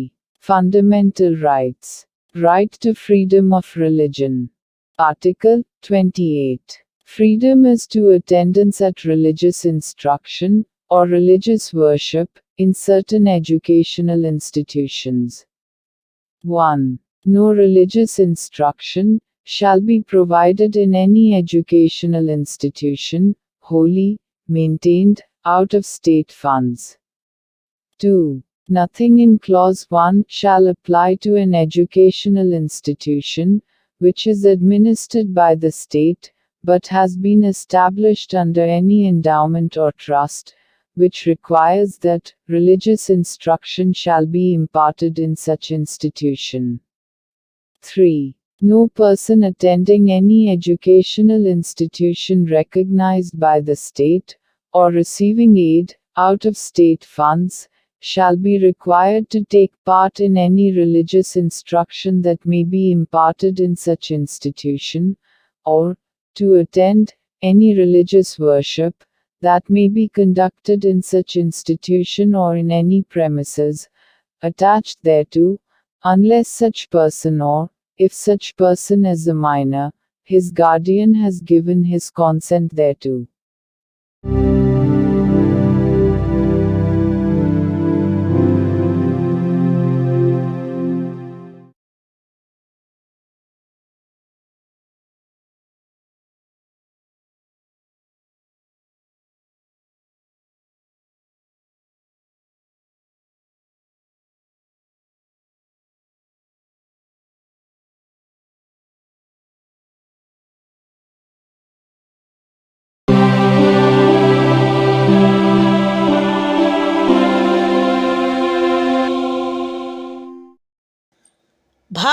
సంవిధానము భాగము 3 మౌలిక హక్కులు సాంస్కృతిక మరియు విద్యా విషయక హక్కులు ఆర్టికల్ 29 అల్పసంఖ్యాక వర్గముల యొక్క హితముల రక్షణ భారతదేశ రాజ్య క్షేత్రములో లేక అందలి ఏ భాగములో నివసించుచున్న పౌరులలోని ఏదేని వర్గము వారు తమ విశిష్ట భాష లిపి లేక సంస్కృతిని కలిగి ఉండినచో వారు దానిని కాపాడుకొనుటకు హక్కు కలిగి ఉందురు. రాజ్యముచే పోషింపబడుచున్న లేక రాజ్య నిధుల నుండి సహాయము పొందుచున్న ఏ విద్యా సంస్థలోనైనను కేవలము మతము జాతి కులము భాష కారణములను బట్టి కానీ వాటిలో దేనిని బట్టి కానీ ఏ పౌరునికైనను ప్రవేశము నిరాకరించబడరాదు. The Constitution of India, Part 3, Fundamental Rights, Cultural and Educational Rights, Article 29, Protection of Interests of Minorities. 1. Any section of the citizens residing in the territory of India, or any part thereof having a distinct language, script, or culture of its own, shall have the right to conserve the same. 2. No citizen shall be denied admission into any educational institution, maintained by the state, or receiving aid, out of state funds, on grounds only of religion, race, caste, language or any of them.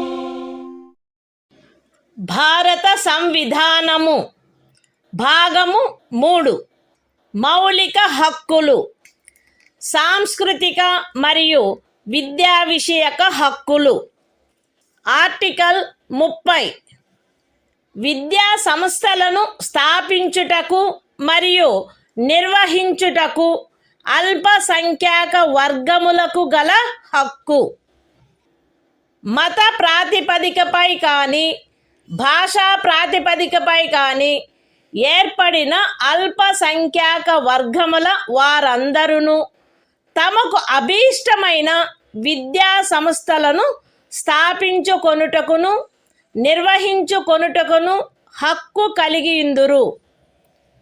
ఖండము 1లో నిర్దేశింపబడిన అల్పసంఖ్యాక వర్గముచే స్థాపింపబడి నిర్వహింపబడుతున్న ఒక విద్యా సంస్థ యొక్క ఏదేని ఆస్తిని నిర్బంధముగా అధ్యార్థించుటను నిబంధించు ఏదేని శాసనము చేయుటలో అట్టి ఆస్తి అధ్యార్జన కొరకు అట్టి శాసనము ద్వారా నియతము చేయబడిన లేక దాని కింద నిర్ధారించబడిన మొత్తము ఆ ఖండము క్రింద హామీ ఇవ్వబడిన హక్కును పరిమితపరచకుండునట్లు లేక రద్దుపరచకుండునట్లు రాజ్యము కట్టుదిట్టము చేయవలెను.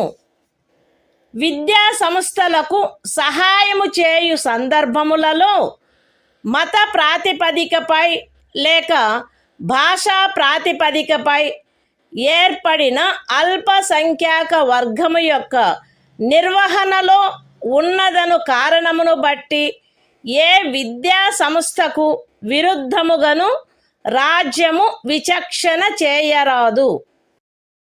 The Constitution of India, Part 3, Fundamental Rights, Cultural and Educational Rights, Article 30, Right of minorities to establish and administer educational institutions. 1. All minorities, whether based on religion or language, shall have the right to establish and administer educational institutions of their choice. In making any law, providing for the compulsory acquisition of any property of an educational institution, established and administered by a minority, referred to in Clause 1. The state shall ensure that the amount fixed by or determined under such law, for the acquisition of such property, is such, as would not restrict or abrogate, the right guaranteed under that clause.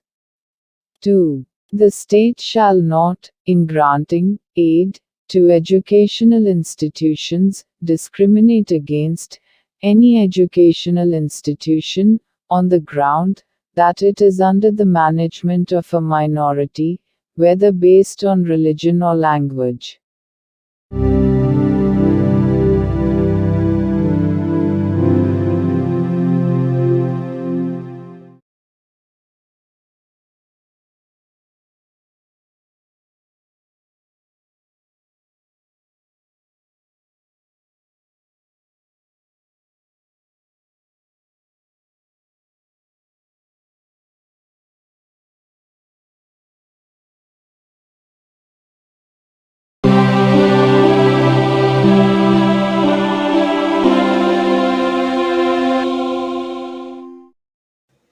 భారత సంవిధానము భాగము 3 మౌలిక హక్కులు.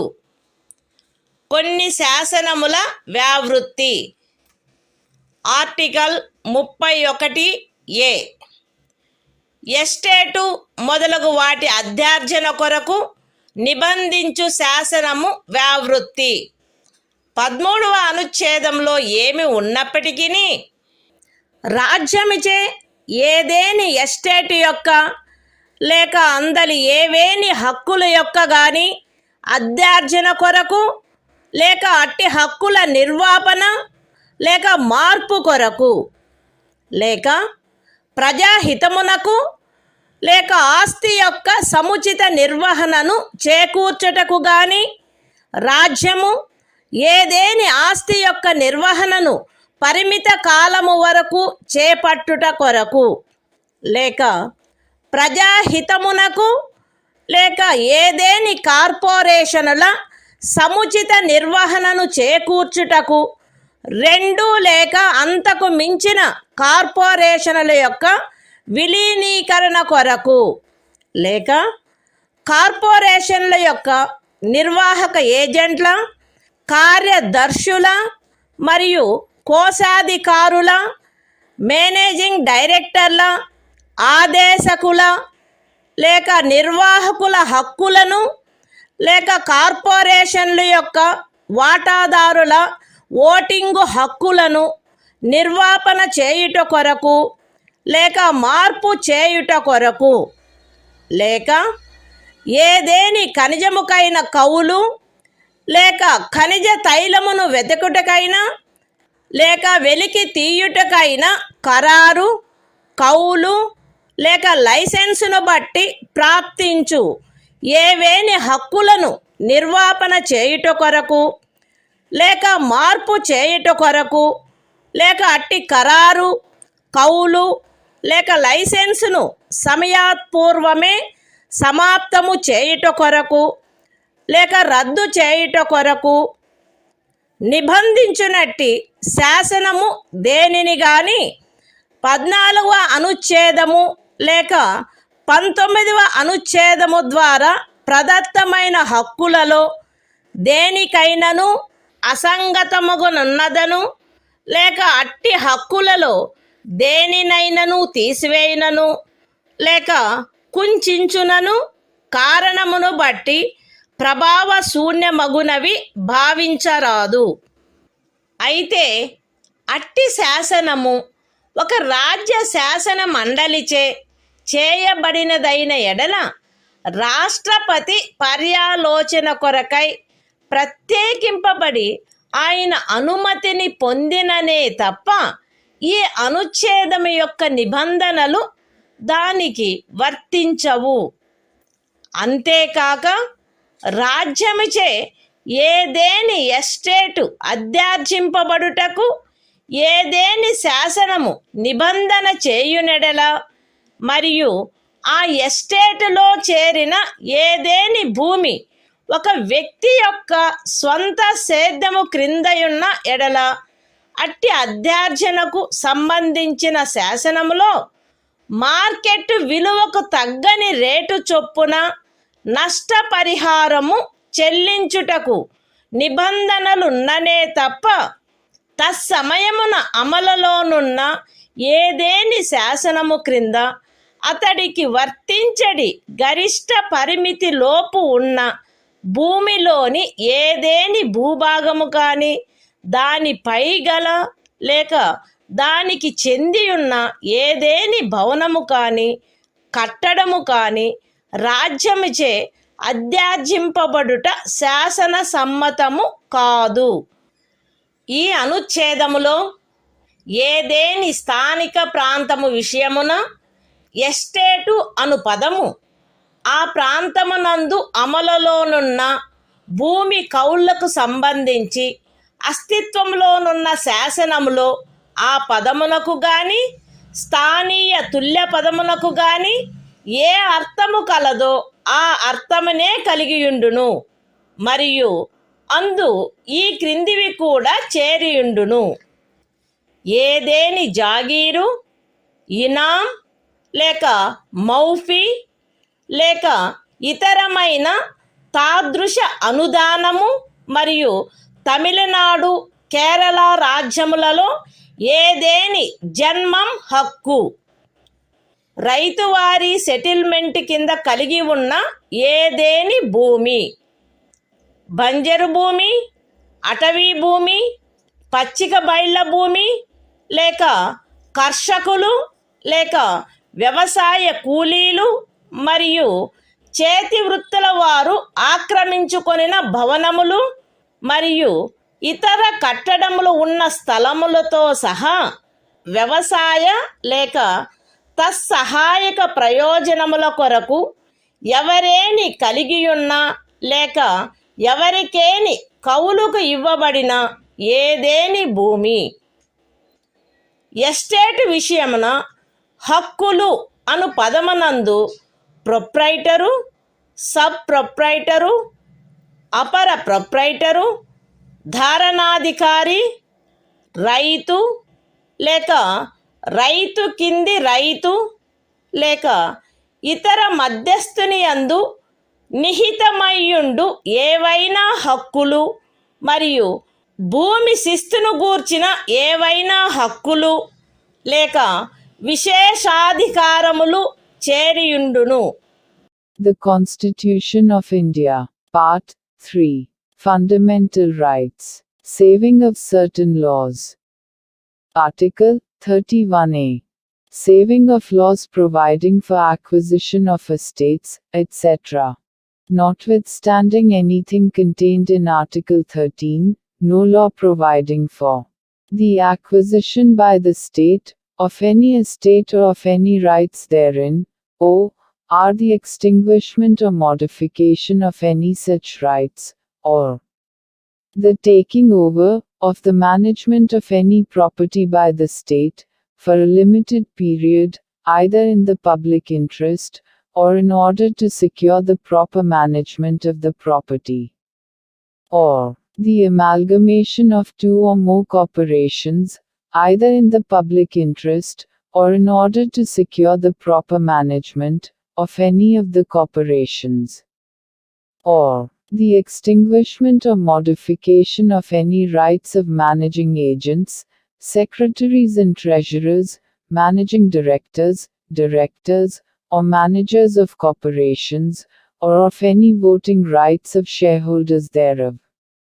or the extinguishment or modification of any rights accruing by virtue of any agreement, lease or license for the purpose of searching for, or winning, any mineral or mineral oil, or the premature termination or cancellation of any such agreement, lease or license, shall be deemed to be void on the ground that it is inconsistent with, or takes away or abridges, any of the rights conferred by Article 14 or Article 19.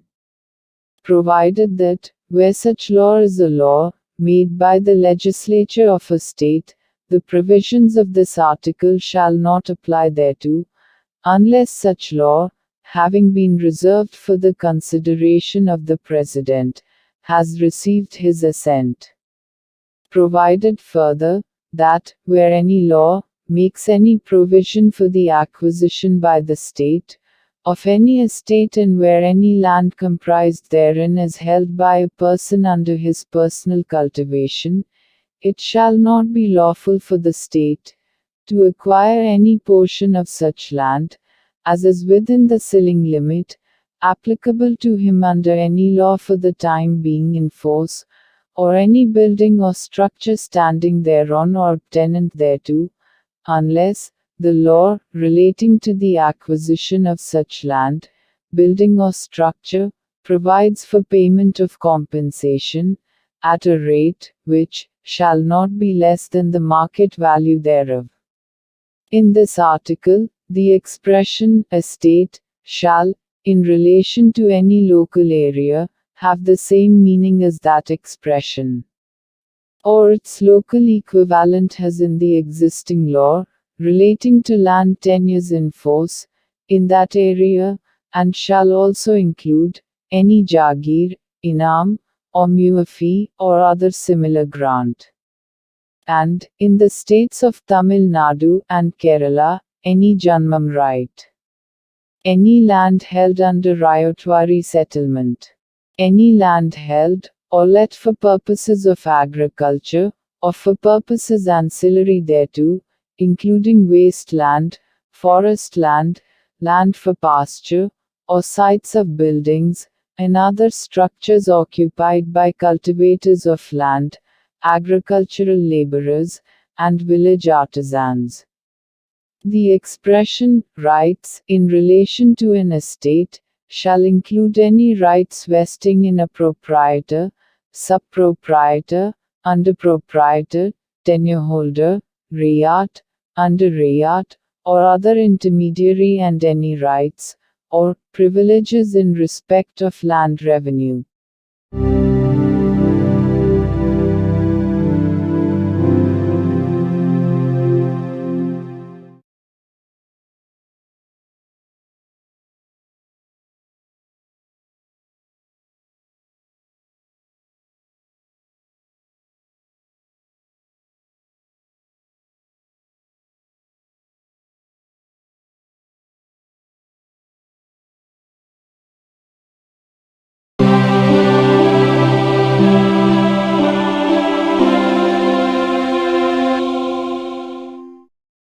భారత సంవిధానము భాగము 3 మౌలిక హక్కులు.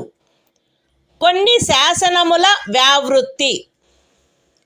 Article 31(b) కొన్ని చట్టములకు మరియు వినిమయములకు శాసనిక మాన్యత కలగజేయుట.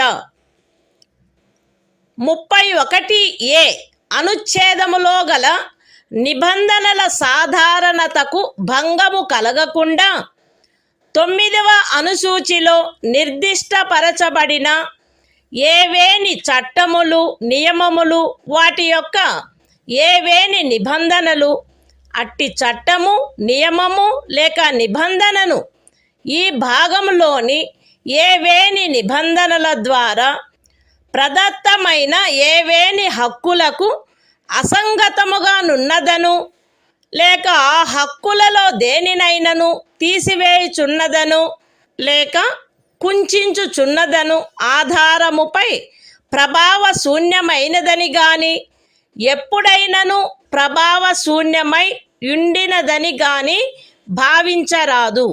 మరియు ఏదేని న్యాయస్థానము లేక tribunal యొక్క ఏదేని తీర్పు, డిక్రీ లేక ఉత్తర్వు దానికి విరుద్ధముగానున్నప్పటికీ సదరు ప్రతి చట్టము మరియు నియమము దాని రద్దు లేక సవరణ చేయుటకు ఏదేని సమర్థ శాసన మండలికి గల అధికారమునకు అత్యధీనమై అమలునందు కొనసాగవలెను.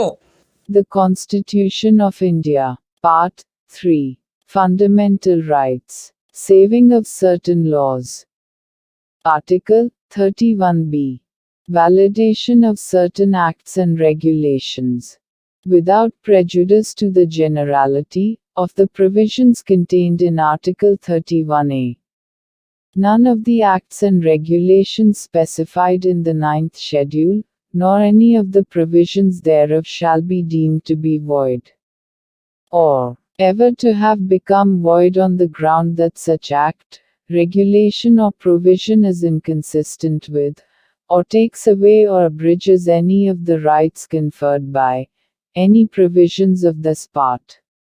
And, notwithstanding any judgment, decree or order of any court or tribunal, to the contrary, each of the said acts and regulations shall, subject to the power of any competent legislature to repeal, or amend it, continue in force.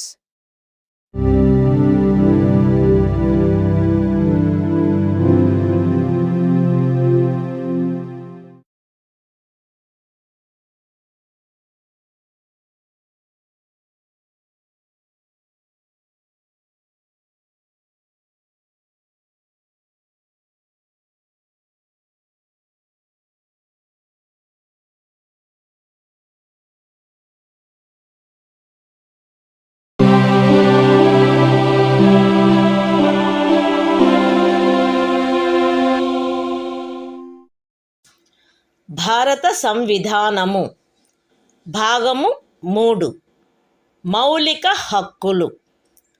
కొన్ని శాసనముల వ్యావృత్తి. Article 31సి. కొన్ని ఆదేశిక సూత్రములను అమలుపరచు శాసనముల వ్యావృత్తి. 13వ అనుచ్ఛేదములో ఏమి ఉన్నప్పటికీ భాగము 4లో పేర్కొనబడిన సూత్రములన్నింటినీ గాని వాటిలో కొన్నింటిని గాని సాధించుట కొరకై రాజ్య విధానమును అమలుపరచు ఏ శాసనమునైనను 14వ అనుచ్ఛేదము లేక 19వ అనుచ్ఛేదము ద్వారా ప్రదత్తమైన ఏవేని హక్కులకు అసంగతముగా నున్నదను లేక ఆ హక్కులలో దేనినైనను తీసివేయుచున్నదను లేక కుంచించుచున్నదను కారణమును బట్టి ప్రభావశూన్యమైనదని భావించరాదు. మరియు ఆ శాసనమందు అది అట్టి విధానమును అమలుపరచుట కొరకైనదను ప్రఖ్యానమున్నచో అది అట్టి విధానమును అమలుపరచదను కారణమును బట్టి ఏ న్యాయస్థానములోనూ ప్రష్టవ్యము కారాదు. అయితే అట్టి శాసనము రాజ్య శాసన మండలిచే చేయబడిన ఎడల రాష్ట్రపతి పర్యాలోచన కొరకై ప్రత్యేకింపబడి ఆయన అనుమతిని పొందిననే తప్ప దానికి ఈ అనుచ్ఛేదము యొక్క నిబంధనలు వర్తించవు. The Constitution of India, Part 3, Fundamental Rights, Saving of Certain Laws, Article 31c. Saving of laws giving effect to certain directive principles. Notwithstanding anything contained in Article 13. No law, giving effect to the policy of the state towards securing all or any of the principles laid down in Part 4. Shall be deemed to be void, on the ground that it is inconsistent with, or takes away or abridges any of the rights conferred by Article 14 or Article 19. And, no law, containing a declaration that it is for giving effect to such policy, shall be called in question in any court, on the ground that it does not give effect to such policy. Provided that, where such law is made by the legislature of a state, the provisions of this article shall not apply thereto, unless such law, having been reserved for the consideration of the President, has received his assent.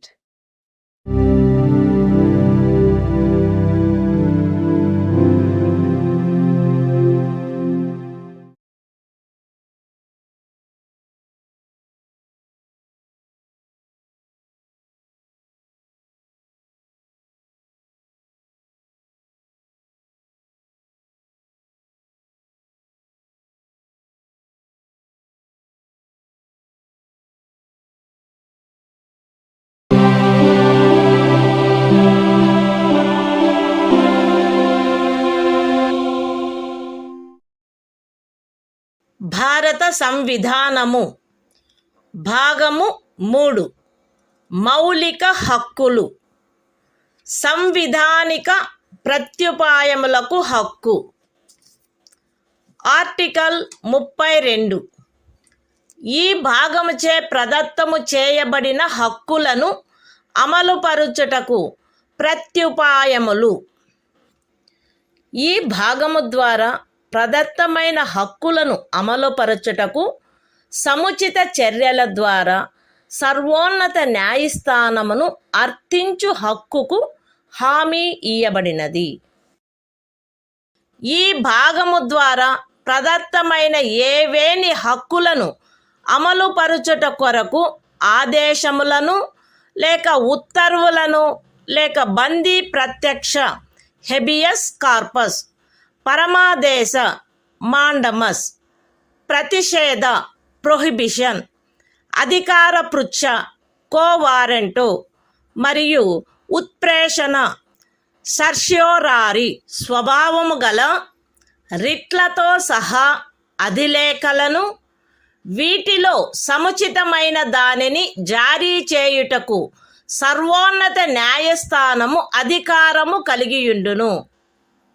ఖండములు 1 మరియు 2 ద్వారా సర్వోన్నత న్యాయస్థానమునకు ప్రదత్తమైన అధికారములకు భంగము కలగకుండా ఖండము 2 క్రింద సర్వోన్నత న్యాయస్థానముచే వినియోగింపబడదగు అధికారముల అన్నిటినీ కానీ వాటిలో దేనినైనను కానీ ఏదేని ఇతర న్యాయస్థానమునకు దాని అధికారిత యొక్క స్థానిక హద్దులలో వినియోగించు అధికారమును శాసనము ద్వారా పార్లమెంటు వసగవచ్చును. ఈ అనుచ్ఛేదముచే హామీ ఇయ్యబడిన హక్కు ఈ సంవిధానముచే అన్యదా నిబంధింపబడినట్లు తప్ప suspend చేయబడరాదు. The Constitution of India, Part 3. Fundamental Rights. Right to constitutional remedies. Article 32. Remedies for enforcement of rights conferred by this part. 1.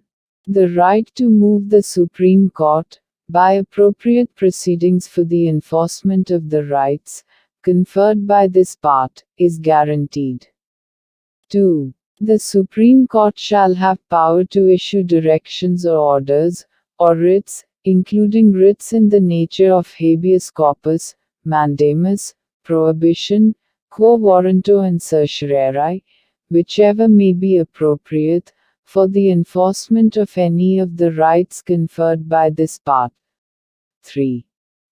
Without prejudice to the powers conferred on the Supreme Court, by clauses 1 and 2. Parliament may by law empower any other court to exercise within the local limits of its jurisdiction all or any of the powers exercisable by the Supreme Court under clause 2. 4. The right guaranteed by this article shall not be suspended, except as otherwise provided for by this Constitution.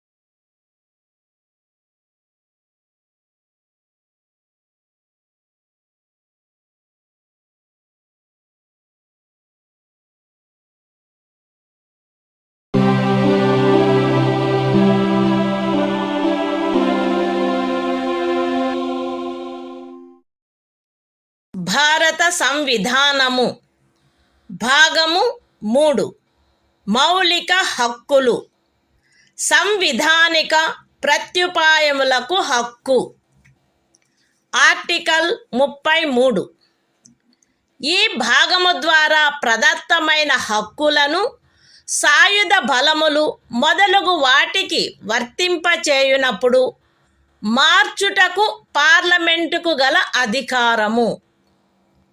ఈ భాగము ద్వారా ప్రదత్తమైన హక్కులలో వేటినైనను సాయుధ బలములకు చెందిన సభ్యులకు లేక ప్రజాశాంతిని కాపాడు భారము వహించిన సాయుధ బలములకు చెందిన సభ్యులకు లేక గుప్త సమాచారము కొరకు లేక ఎదురు గుప్త సమాచారము కొరకు రాజ్యముచే స్థాపించబడిన ఏదేని బ్యూరోలో లేదా ఇతర వ్యవస్థలో నియమించబడిన వ్యక్తులకు లేక ఏ నుండి సి వరకు గల ఖండములలో నిర్దేశింపబడిన ఏదేని సాయుధ బలము బ్యూరో లేక వ్యవస్థ కొరకై ఏర్పాటు చేసిన టెలికమ్యూనికేషన్ వ్యవస్థలలో నియమించబడిన లేదా వాటికి సంబంధించిన వ్యక్తులకు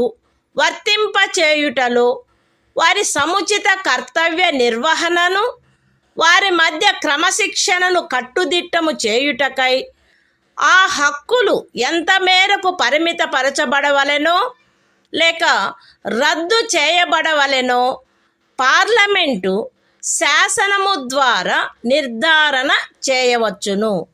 The Constitution of India, Part 3. Fundamental Rights.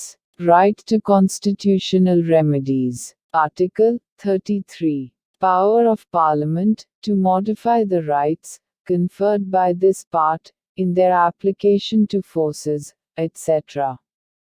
Parliament may by law determine to what extent any of the rights conferred by this part shall, in their application to the members of the armed forces, or the members of the forces charged with the maintenance of public order, or persons employed in any bureau or other organization established by the state for purposes of intelligence or counterintelligence, or person employed in or in connection with the telecommunication systems set up for the purposes of any force, bureau, or organization referred to in clauses A to C be restricted or abrogated so as to ensure the proper discharge of their duties and the maintenance of discipline among them.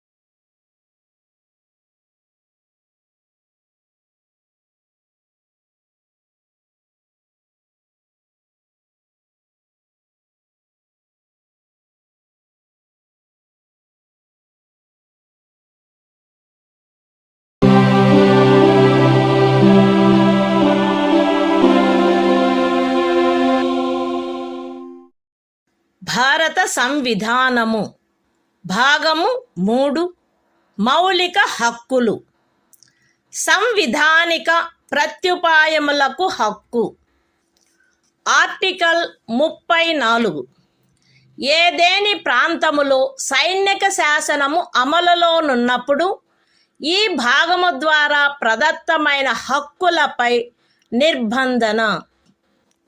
ఈ భాగమునందు పూర్వగామి నిబంధనలలో ఏమి ఉన్నప్పటికీ భారతదేశ రాజ్యక్షేత్రములోని ఏదేని ప్రాంతములో సైనిక శాసనము అమలులో ఉండి ఉన్నచో సంఘము యొక్క లేక ఒక రాజ్యము యొక్క సేవలోనున్న ఎవరేని వ్యక్తి అచట శాంతిని కాపాడుటకు లేక తిరిగి నెలకొల్పుటకు సంబంధించి చేసిన ఏదేని కార్యమును గూర్చి పార్లమెంటు శాసనము ద్వారా అతనికి క్షతిపూర్తి చేయవచ్చును, లేక అట్టి ప్రాంతంలో సైనిక శాసనము క్రింద చేయబడిన ఏదేని దండనోత్తర్వును, విధించబడిన ఏదేని శిక్షను, ఉత్తర్వు చేయబడిన సమపహరణను, లేక చేసిన ఏదేని ఇతర కార్యమును మాన్యమునర్చవచ్చును.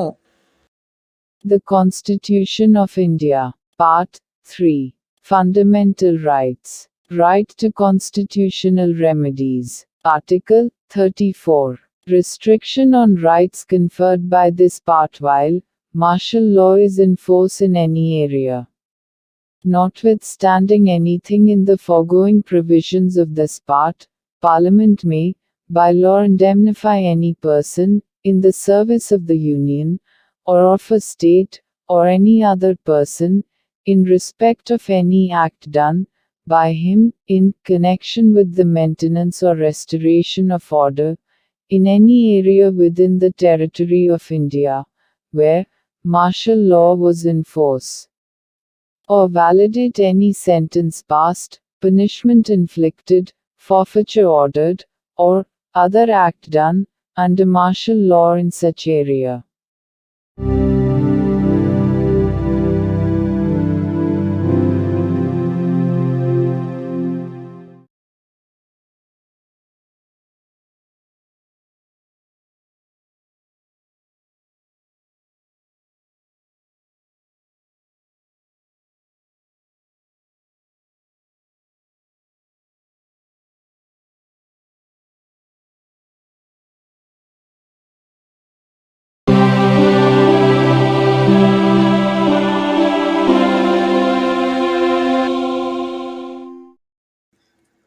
భారత సంవిధానము.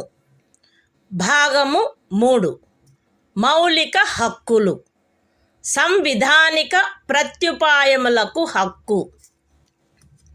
ఆర్టికల్ 35. ఈ భాగము యొక్క నిబంధనలను అమలుపరుచుటకు శాసన నిర్మాణము.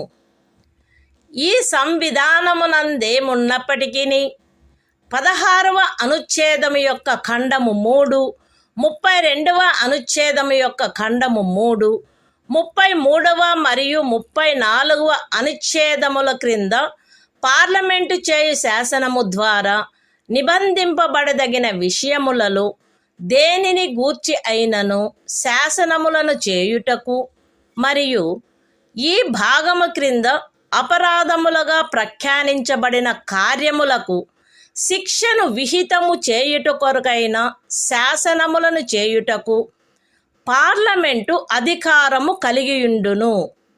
రాజ్య శాసన మండలి ఆ అధికారమును కలిగియుండదు. మరియు పార్లమెంటు ఈ సంవిధాన ప్రారంభమునకు పిమ్మట వీలైనంత త్వరితముగా ఉపఖండము 2లో నిర్దేశించబడిన కార్యములకు శిక్షను విహితము చేయుటకు శాసనములను చేయవలయును.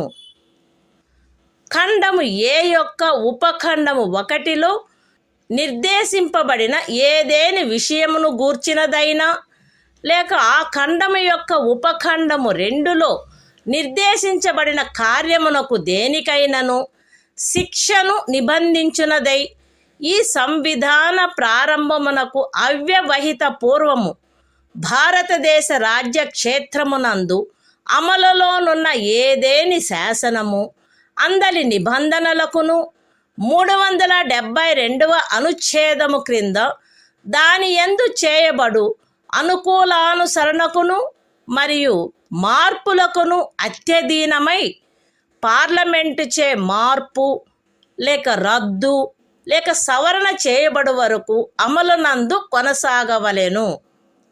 విశదీకరణ. ఈ అనుచ్ఛేదమునందు అమలులోనున్న శాసనము అను పదబంధము 372వ అనుచ్ఛేదములో ఆ పదబంధమునకు ఏ అర్థము కలదో ఆ అర్థమునే కలిగియుండును. The Constitution of India, Part 3. Fundamental Rights.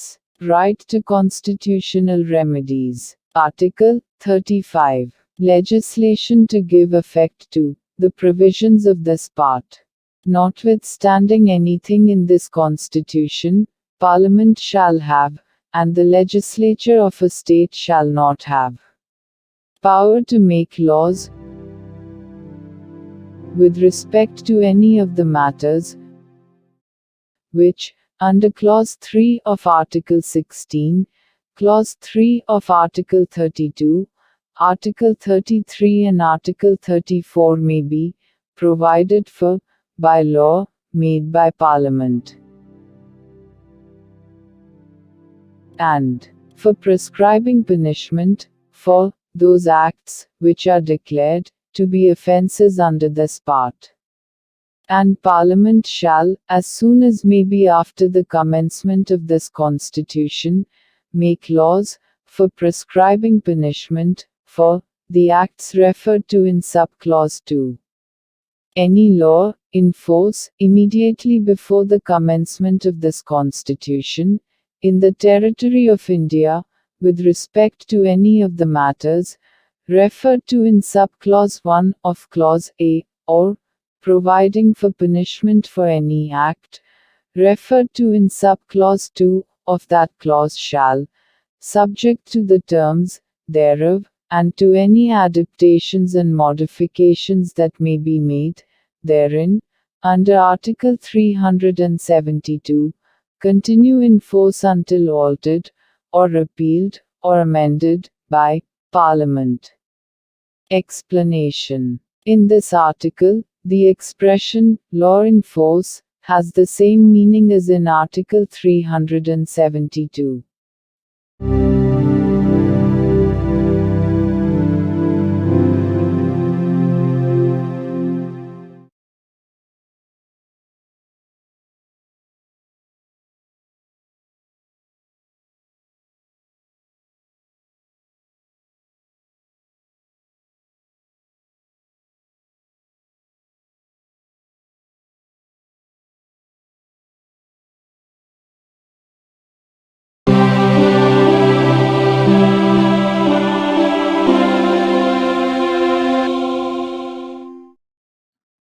భారత సంవిధానము భాగము 4 రాజ్య విధానము యొక్క ఆదేశిక సూత్రములు. ఆర్టికల్ 36. ఈ భాగములో సందర్భము అన్యదా అపేక్షించననే తప్ప రాజ్యము అను పదము భాగము 3లో ఆ పదమునకు ఏ అర్థము కలదో ఆ అర్థమునే కలిగియుండును. The Constitution of India, Part 4. Directive Principles of State Policy. Article 36. Definition. In this part, unless the context otherwise requires, the state has the same meaning as in Part 3.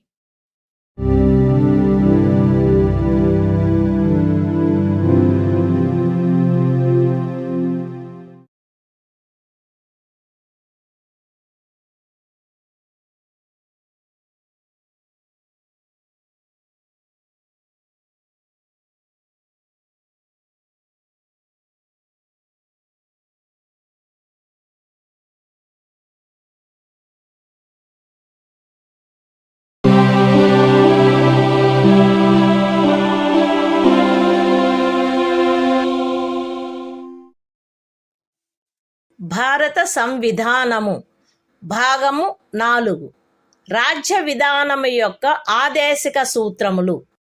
Article 37. ఈ భాగములో గల సూత్రముల వర్తింపు.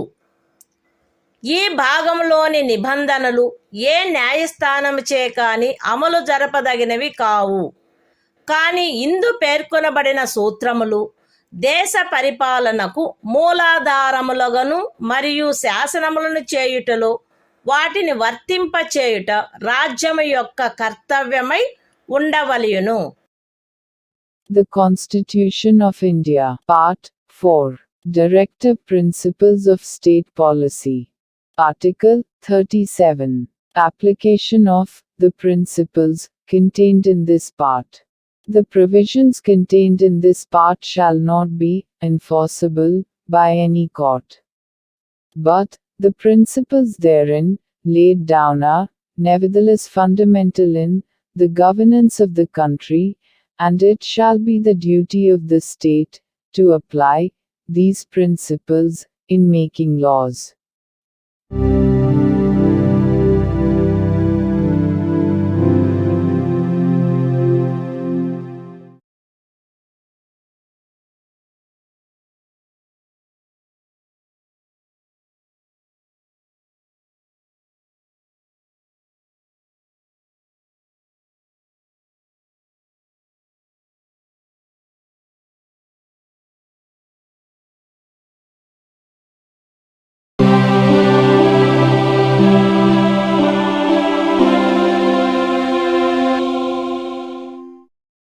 భారత సంవిధానము భాగము 4 రాజ్య విధానము యొక్క ఆదేశిక సూత్రములు. ఆర్టికల్ 38 రాజ్యము ప్రజల శ్రేయస్సును పెంపొందించు సాంఘిక వ్యవస్థను చేకూర్చుట. జాతీయ జీవనంలోని అన్ని రంగములలో సాంఘిక, ఆర్థిక మరియు రాజకీయ న్యాయమును ఉజ్జీవింపచేయు సాంఘిక వ్యవస్థను వీలైనంత వరకు కట్టుదిట్టము చేకూర్చుట ద్వారాను, దానిని రక్షించుట ద్వారాను రాజ్యము ప్రజల శ్రేయస్సును పెంపొందించుటకు పాటుపడవలెను. రాజ్యము ప్రత్యేకించి రాబడిలో అసమానతలను తగ్గించుటకు పాటుపడవలెను మరియు విభిన్న ప్రాంతములందు నివసించుచున్న లేక విభిన్న వృత్తులను చేపట్టిన వ్యక్తుల మధ్య మాత్రమే కాకుండా ప్రజావర్గముల మధ్య కూడా హోదా, సౌకర్యములు మరియు అవకాశములందు అసమానతలను తొలగించుటకు ప్రయత్నించవలెను. The Constitution of India, Part 4, Directive Principles of State Policy. Article 38. State to secure social order, for the promotion of welfare of the people. The state shall strive to promote the welfare of the people by securing and protecting as effectively as it may a social order in which justice, social, economic, and political shall inform all the institutions of the national life. The state shall, in particular, strive to minimize the inequalities in income, and endeavor to eliminate inequalities in status, facilities and opportunities, not only amongst individuals, but also amongst groups of people, residing in different areas, or engaged in different vocations.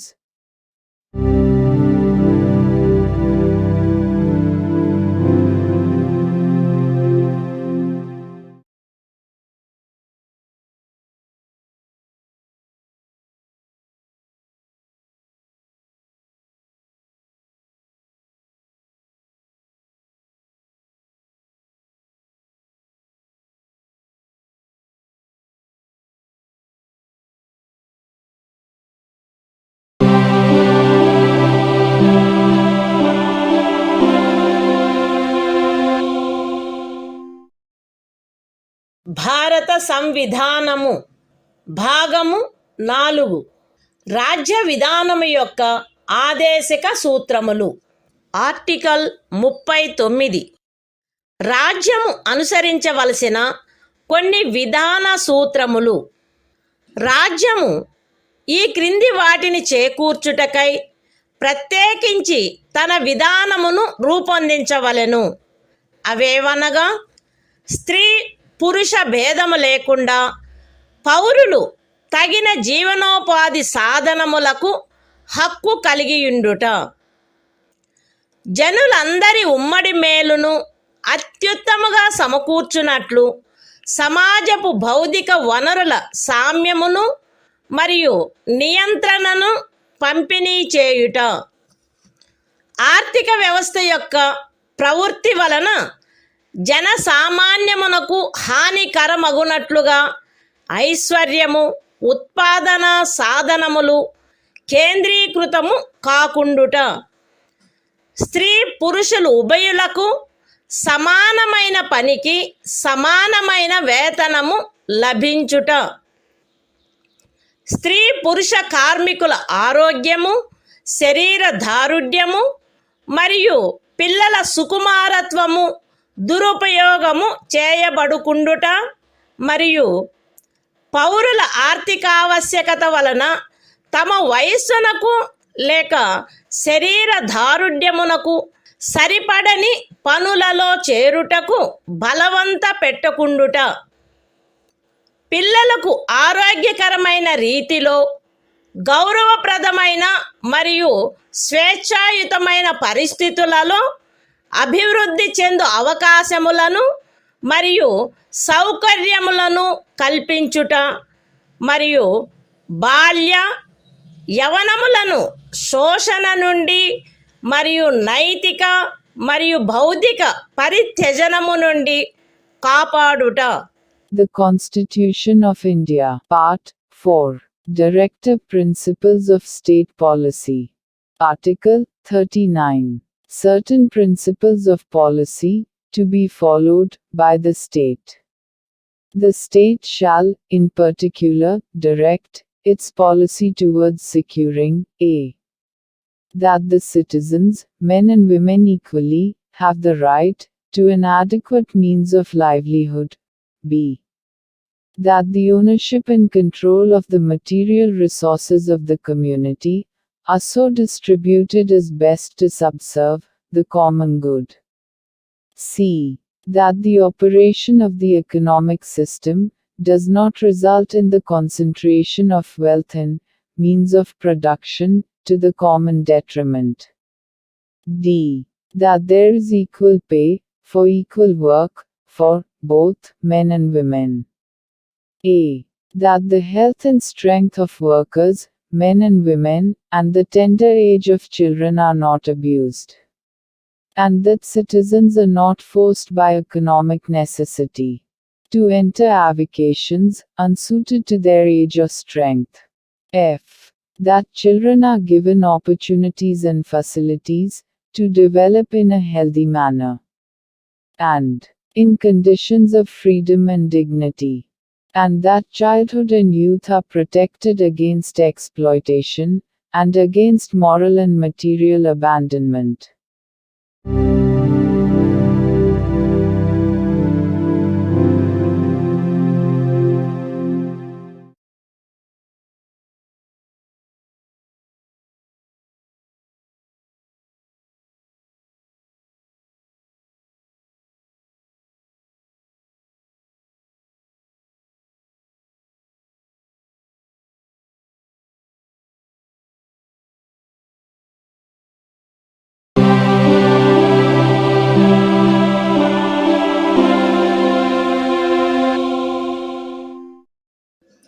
భారత సంవిధానము భాగము 4 రాజ్య విధానము యొక్క ఆదేశక సూత్రములు.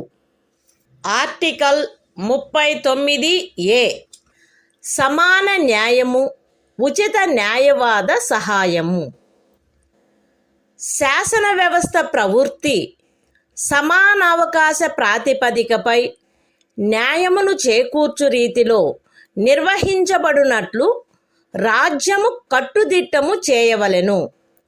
మరియు ప్రత్యేకముగా ఏ పౌరునికైనను ఆర్థిక లేక ఇతర అసక్తతల కారణమున న్యాయమును పొందు అవకాశములు అలభ్యము కాకుండునట్లు కట్టుదిట్టము చేయుటకై తగిన శాసన నిర్మాణమును లేక పథకముల ద్వారా గాని ఏదేని ఇతర విధముగా గాని ఉచిత న్యాయవాద సహాయమును సమకూర్చవలెను. The Constitution of India, Part 4, Directive Principles of State Policy. Article 39A.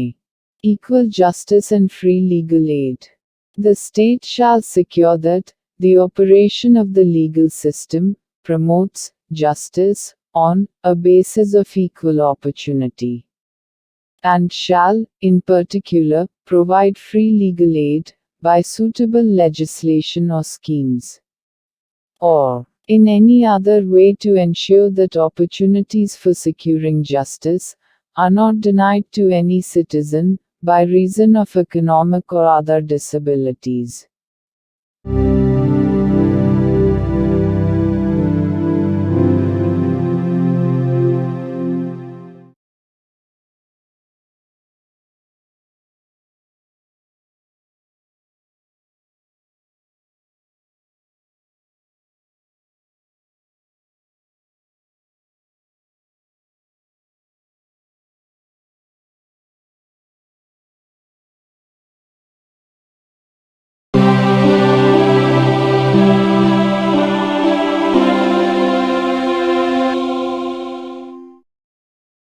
భారత సంవిధానము భాగము 4 రాజ్య విధానము యొక్క ఆదేశక సూత్రములు. ఆర్టికల్ 40 గ్రామ పంచాయతీల వ్యవస్థీకరణ. గ్రామ పంచాయతీలను వ్యవస్థీకరించి స్వపరిపాలనా యూనిట్లుగా అవి పనిచేయుటకు వాటికి ఆవశ్యకమగు అధికార ప్రాధికారముల నొసగుటకు రాజ్యము చర్యలను గైగొనవలెను. The Constitution of India, Part 4, Directive Principles of State Policy. Article 40, Organization of Village Panchayats. The state shall take steps to organize village panchayats, and endow them with such powers and authority as may be necessary to enable them to function as units of self-government.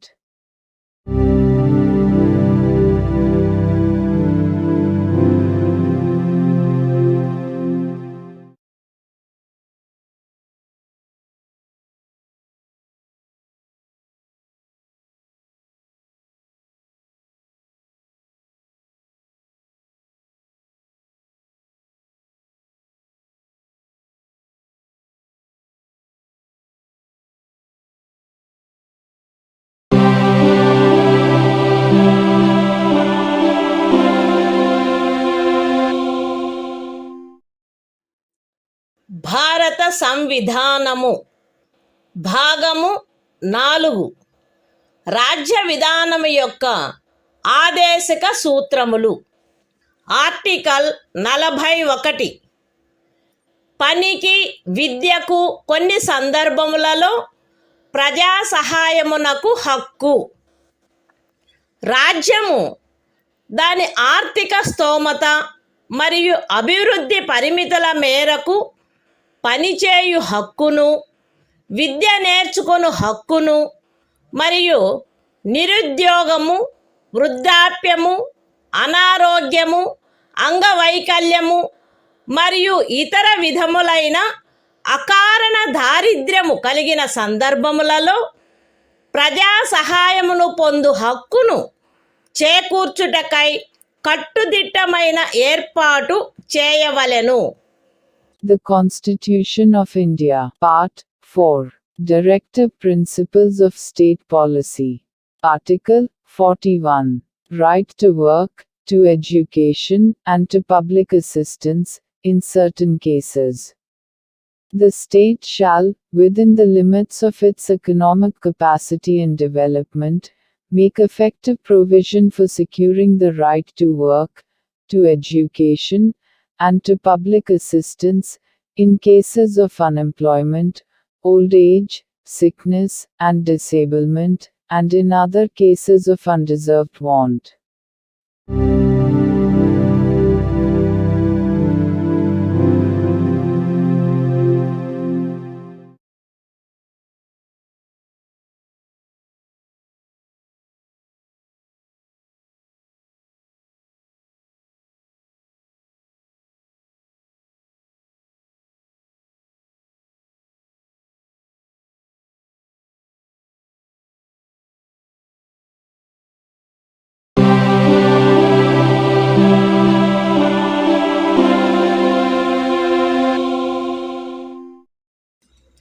భారత సంవిధానము భాగము 4 రాజ్య విధానం యొక్క ఆదేశిక సూత్రములు.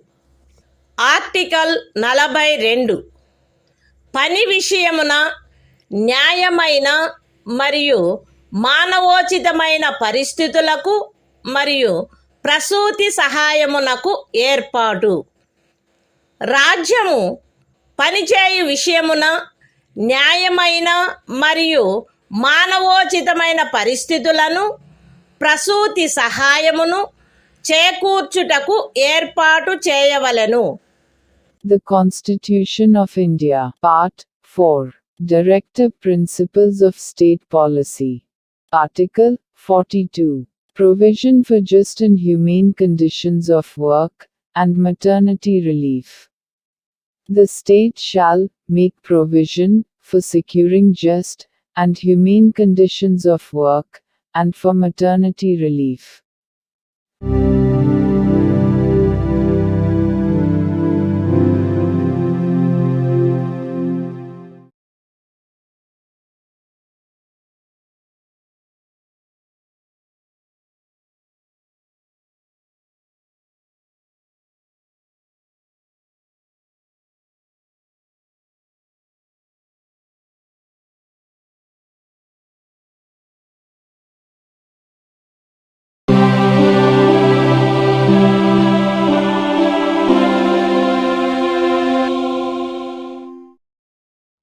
భారత సంవిధానము.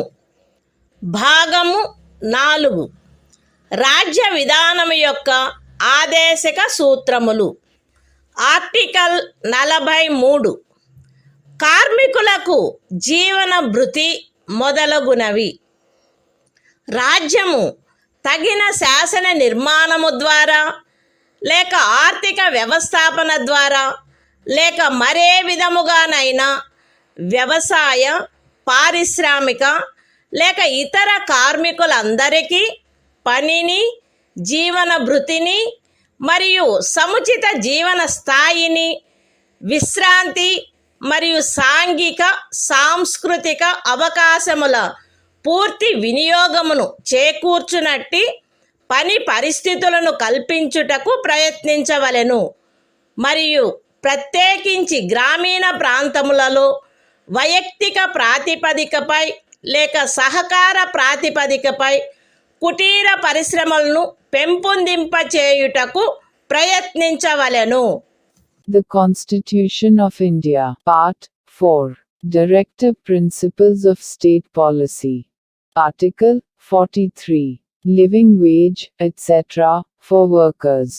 The state shall endeavor to secure, by suitable legislation, or economic organization or in any other way, to all workers, agricultural, industrial or otherwise, work, a living wage, conditions of work ensuring a decent standard of life, and full enjoyment of leisure, and social and cultural opportunities, and, in particular, the state shall endeavor to promote cottage industries, on an individual or cooperative basis, in rural areas.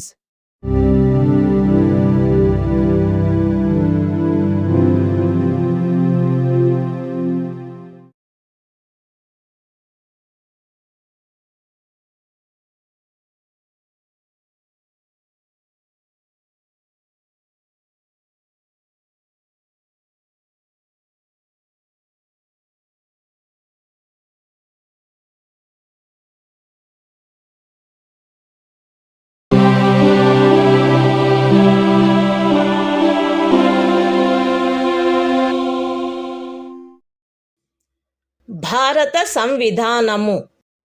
భాగము 4. రాజ్య విధానము యొక్క ఆదేశిక సూత్రములు. Article 43A. పరిశ్రమల నిర్వహణలో కార్మికులు పాల్గొనుట.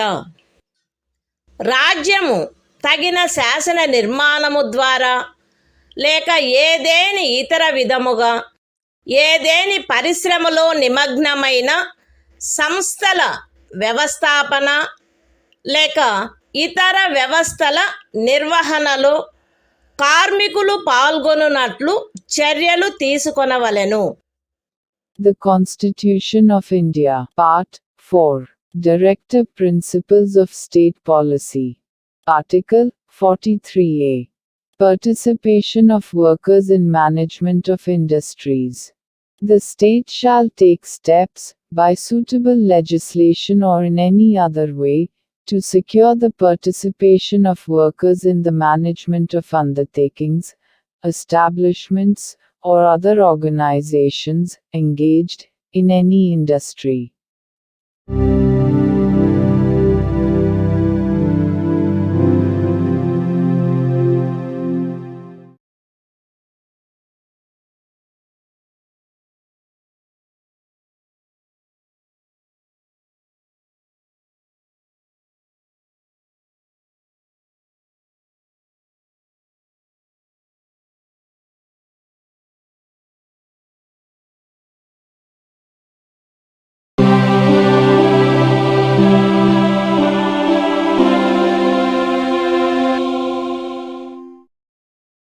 భారత సంవిధానము భాగము 4. రాజ్య విధానము యొక్క ఆదేశక సూత్రములు. Article 43B. సహకార సంఘముల ప్రవర్ధనము. రాజ్యము సహకార సంఘములు స్వచ్ఛందముగా రూపొందించుటకు, స్వాయత్తముగా కృత్యములు నిర్వహించుటకు, ప్రజాస్వామ్య నియంత్రణ మరియు వృత్తిపరమై యాజమాన్యమును ప్రోత్సహించుటకు ప్రయత్నించవలెను.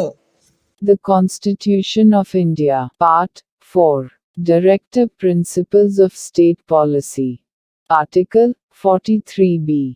Promotion of cooperative societies. The state shall endeavor to promote voluntary formation, autonomous functioning, democratic control and professional management of cooperative societies.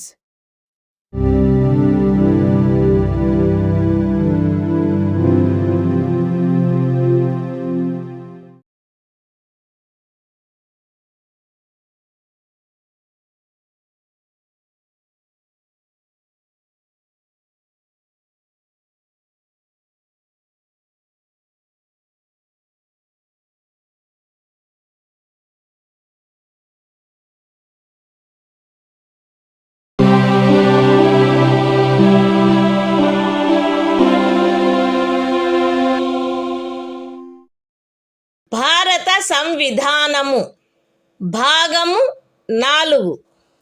రాజ్య విధానము యొక్క ఆదేశిక సూత్రములు. ఆర్టికల్ 44. పౌరులందరకు ఏకరూపమైన సివిలు స్మృతి. భారతదేశ రాజ్య క్షేత్రమునంతటను పౌరులకు ఏకరూపమైన సివిల స్మృతిని చేకూర్చుటకు రాజ్యము ప్రయత్నించవలెను. The Constitution of India, Part 4. Directive Principles of State Policy. Article 44. Uniform Civil Code for the Citizens. The state shall endeavor to secure for the citizens a uniform civil code throughout the territory of India.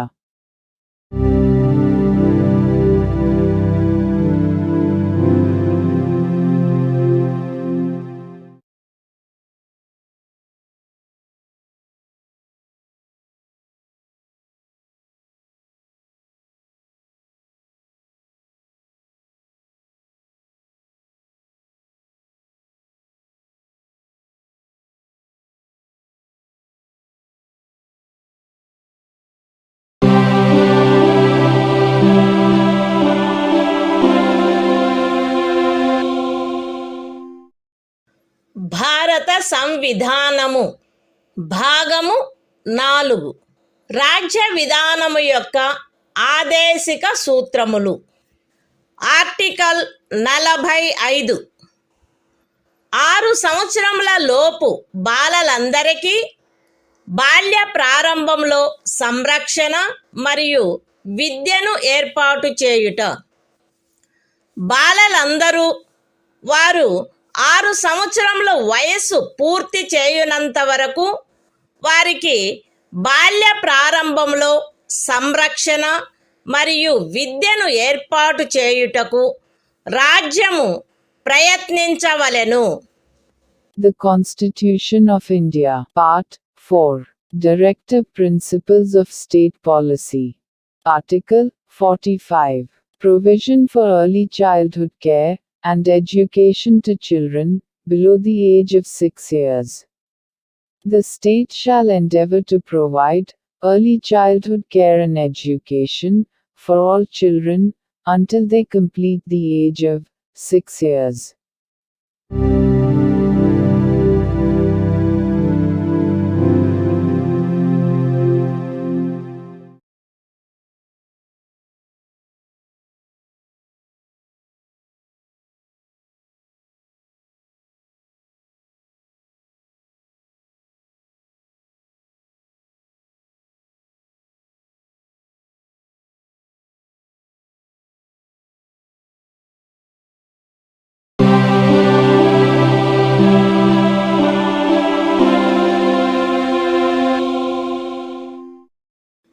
భారత సంవిధానము భాగము 4 రాజ్య విధానము యొక్క ఆదేశిక సూత్రములు. Article 46 అనుసూచిత కులముల, అనుసూచిత జనజాతుల మరియు ఇతర బలహీన వర్గముల యొక్క విద్యా విషయక మరియు ఆర్థిక హితములను పెంపొందించుట. ప్రజలలో బలహీన వర్గముల, ప్రత్యేకించి అనుసూచిత కులముల మరియు అనుసూచిత జనజాతుల విద్యా విషయక మరియు ఆర్థిక హితమును రాజ్యము విశేష శ్రద్ధతో పెంపొందించవలెను మరియు సాంఘిక అన్యాయము నుండి సకల విధములగు శోషణల నుండి వారిని రక్షించవలెను. The Constitution of India, Part 4, Directive Principles of State Policy. Article 46, Promotion of educational and economic interests of scheduled castes, scheduled tribes, and other weaker sections. The state shall promote with special care the educational and economic interests of the weaker sections of the people, and, in particular, of the scheduled castes and the scheduled tribes, and shall protect them from social injustice and all forms of exploitation.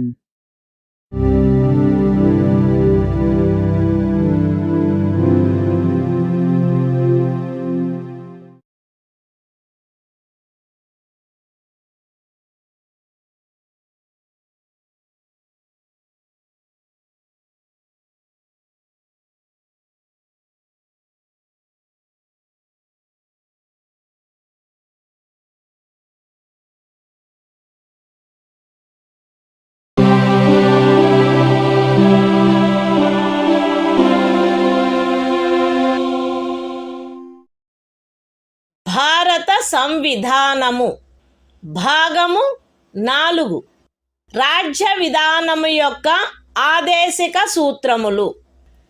Article 47 ఆహార పుష్టి స్థాయిని, జీవన స్థాయిని పెంచుటలో మరియు ప్రజారోగ్యమును మెరుగుపరచుటలో రాజ్యము యొక్క కర్తవ్యము. రాజ్యము ప్రజల ఆహార పుష్టి యొక్క స్థాయిని, జీవన స్థాయిని పెంచుట మరియు ప్రజారోగ్యమును మెరుగుపరుచుట తన ప్రాథమిక కర్తవ్యములలోనివిగా పరిగణించవలెను మరియు ప్రత్యేకించి వైద్య ప్రయోజనములకై తప్ప మద్యపానీయములను మరియు ఆరోగ్యమునకు భంగము కలిగించు ఔషధములను సేవించుటను నిషేధించుటకు రాజ్యము ప్రయత్నించవలెను. The Constitution of India, Part 4. Directive Principles of State Policy. Article 47. Duty of the state to raise the level of nutrition and the standard of living, and to improve public health. The state shall regard the raising of the level of nutrition and the standard of living of its people, and the improvement of public health, as among its primary duties, and, in particular, the state shall endeavor to bring about prohibition of the consumption, except for medicinal purposes, of intoxicating drinks and of drugs, which are injurious to health.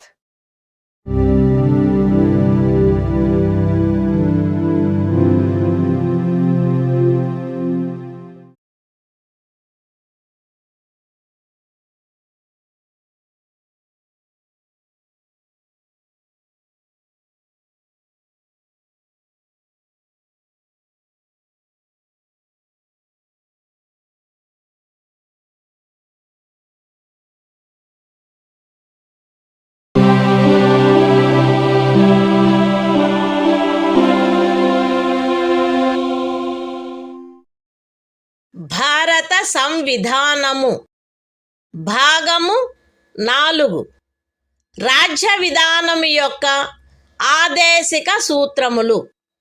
Article 48 వ్యవసాయ మరియు పశు సంవర్ధనము యొక్క వ్యవస్థీకరణ. రాజ్యము ఆధునిక మరియు శాస్త్రీయ పద్ధతులను అనుసరించి వ్యవసాయమును పశు సంవర్ధనమును వ్యవస్థీకరించవలెను మరియు ప్రత్యేకించి ఆవుల, దూడల, ఇతర పాడి పశువుల, భారవాహక పశువుల జాతులను పరిరక్షించి మెరుగుపరచుటకును వాటి వధను నిషేధించుటకును రాజ్యము చర్యలను గైగొనవలెను. The Constitution of India, Part 4. Directive Principles of State Policy. Article 48. Organization of Agriculture and Animal Husbandry. The state shall endeavor to organize agriculture and animal husbandry on modern and scientific lines, and shall, in particular, take steps for preserving and improving the breeds and prohibiting the slaughter of cows and calves and other milch and draft cattle.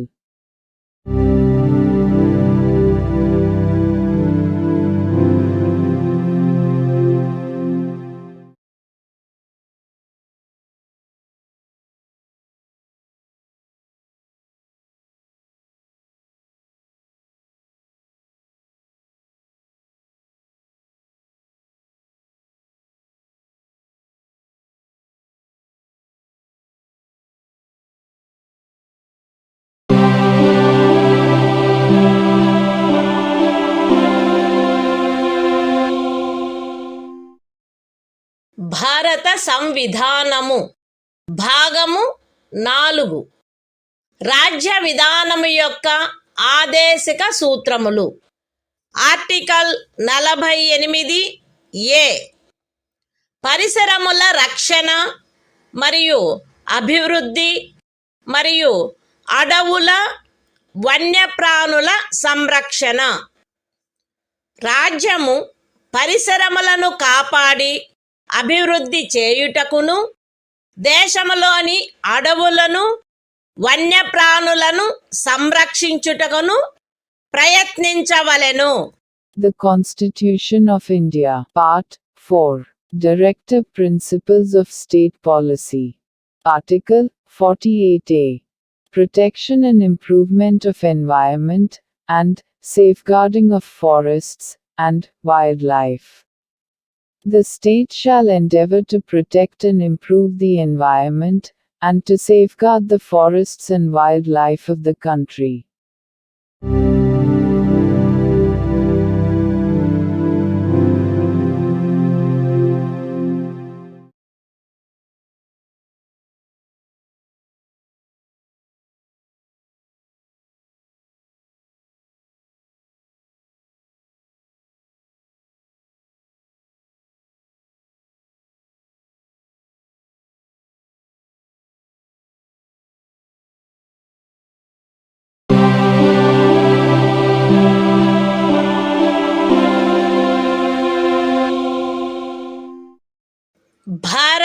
సంవిధానము భాగము 4 రాజ్య విధానము యొక్క ఆదేశిక సూత్రములు. Article 49 జాతీయ ప్రాముఖ్యము గల స్మారక చిహ్నములను రక్షించుట. Parliament చేయబడిన శాసనము ద్వారా గాని లేదా దాని క్రింద గాని జాతీయ ప్రాముఖ్యము గలవని ప్రఖ్యానించబడిన కళాత్మక లేక ఐతిహాసిక ప్రయోజనము గల ప్రతి ఒక్క స్మారక చిహ్నమును లేక స్థలమును లేక వస్తువును సందర్భానుసారముగా కొల్లగొట్టుట, విరూపణము, వినాశనము, తొలగింపు, వ్యయనము లేక ఎగుమతి చేయుట నుండి రక్షించుట రాజ్యము యొక్క బాధ్యత అయ్యుండును. The Constitution of India, Part 4, Directive Principles of State Policy. Article 49. Protection of monuments and places and objects of national importance. It shall be the obligation of the state to protect every monument, or place, or object of artistic, or historic interest, declared by, or under law made by Parliament to be of national importance, from spoliation, disfigurement, destruction, removal, disposal or export, as the case may be.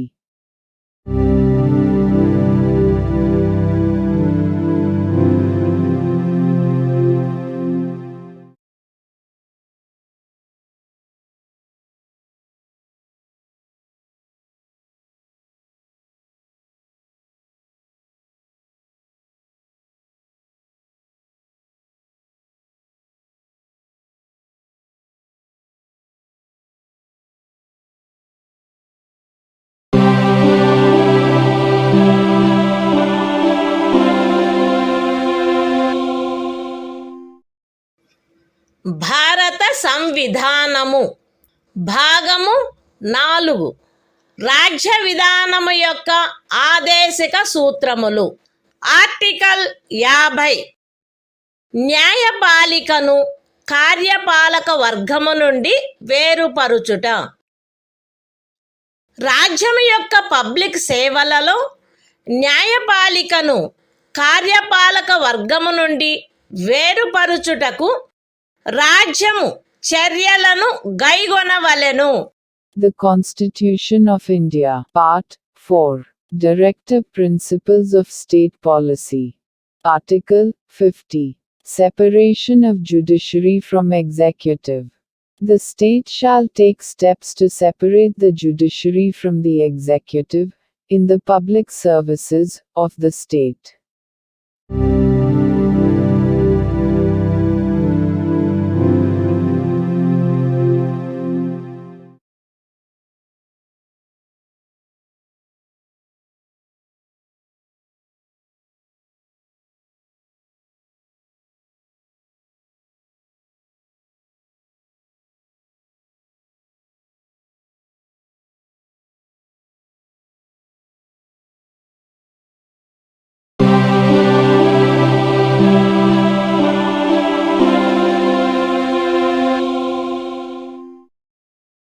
భారత సంవిధానము భాగము 4 రాజ్య విధానము యొక్క ఆదేశిక సూత్రములు.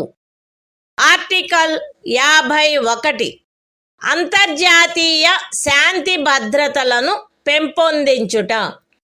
రాజ్యము ఈ క్రింది వాటికై ప్రయత్నించవలెను. అంతర్జాతీయ శాంతి భద్రతలను పెంపొందించుట, జాతుల మధ్య న్యాయమైన మరియు గౌరవప్రదమైన సంబంధములను నెలకొల్పుట, సువ్యవస్థిత ప్రజానీకముల పరస్పర వ్యవహారములందు అంతర్జాతీయ శాసనము పట్ల, సంధి బాధ్యతల పట్ల గౌరవమును పెంపొందించుట మరియు అంతర్జాతీయ వివాదముల పరిష్కారము మధ్యవర్తిత్వము ద్వారా జరుగుటను ప్రోత్సహించుట. The Constitution of India, Part 4. Directive Principles of State Policy. Article 51. Promotion of international peace and security. The state shall endeavor to a. Promote international peace and security. b. Maintain just and honorable relations between nations. c. Foster respect for international law and treaty obligations in the dealings of organized peoples with one another. And d. Encourage settlement of international disputes by arbitration.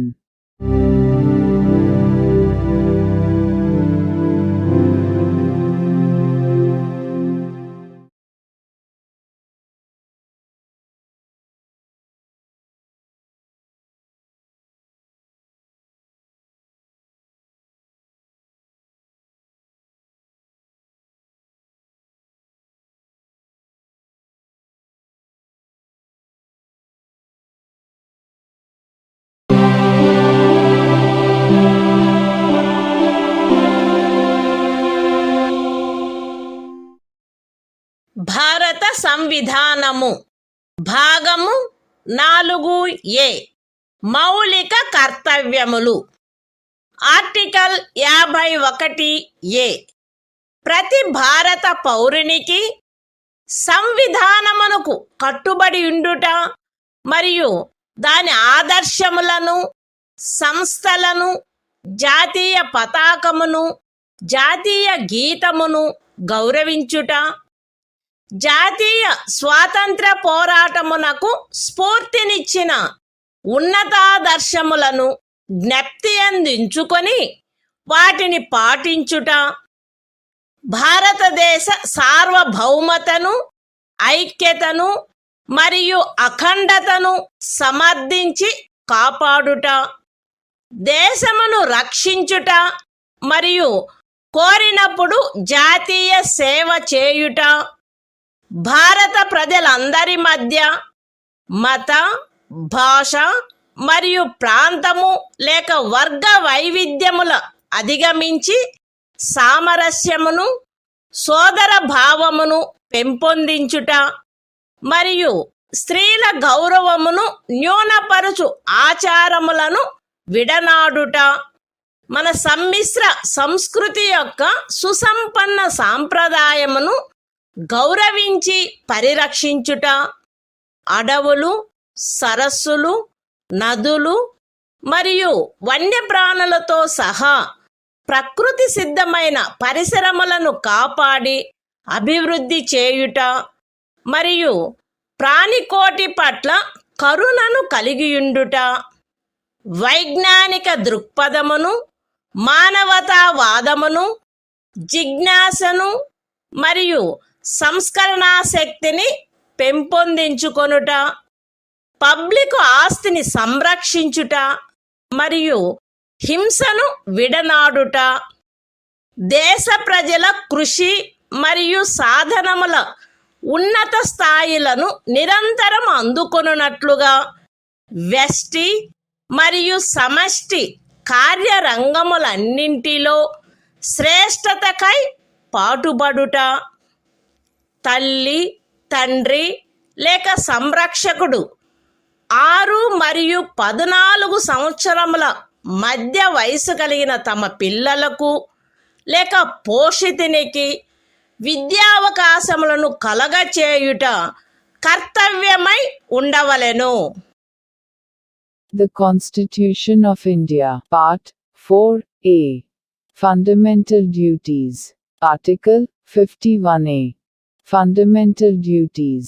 It shall be the duty of every citizen of India to abide by the Constitution and respect its ideals and institutions, the national flag and the national anthem. b. To cherish and follow the noble ideals which inspired our national struggle for freedom.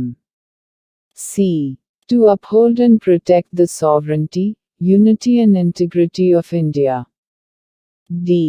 To defend the country and render national service when called upon to do so. A. To promote harmony and the spirit of common brotherhood amongst all the people of India, transcending religious, linguistic and regional, or sectional diversities. To renounce practices derogatory to the dignity of women. F. To value and preserve the rich heritage of our composite culture. G. To protect and improve the natural environment, including forests, lakes, rivers and wildlife, and to have compassion for living creatures. H. To develop the scientific temper, humanism, and the spirit of inquiry and reform. I. To safeguard public property and to abjure violence. J.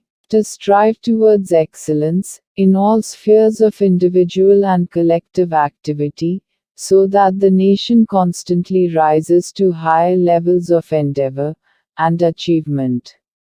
K. Who is a parent or guardian, to provide opportunities for education to his child, or, as the case may be, what between the age of 6 and 14 years.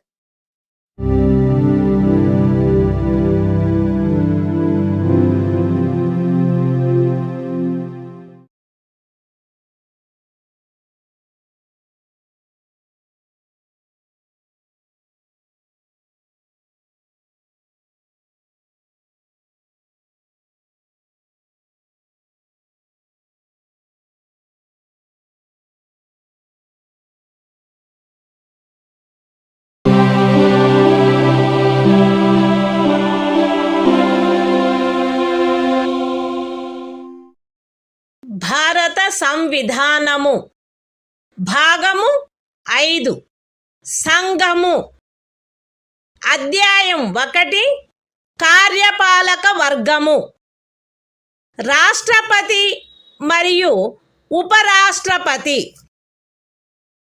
Article 52 భారత రాష్ట్రపతి భారతదేశమునకు ఒక రాష్ట్రపతి ఉండవలెను. The Constitution of India, Part 5, The Union. Chapter 1, The Executive. The President and Vice President. Article 52. The President of India. There shall be a President of India.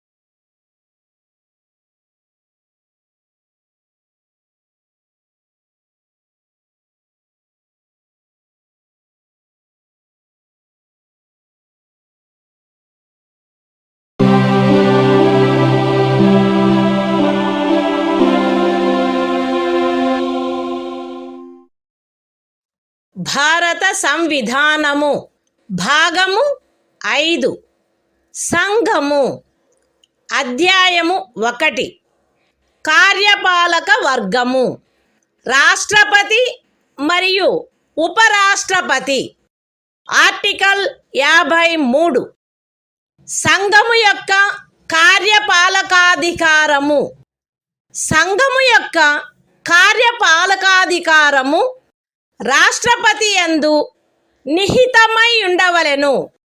ఆయన దానిని స్వయముగా లేక తనకు అధీనస్థులగు అధికారుల ద్వారా ఈ సంవిధానమును అనుసరించి వినియోగించవలెను.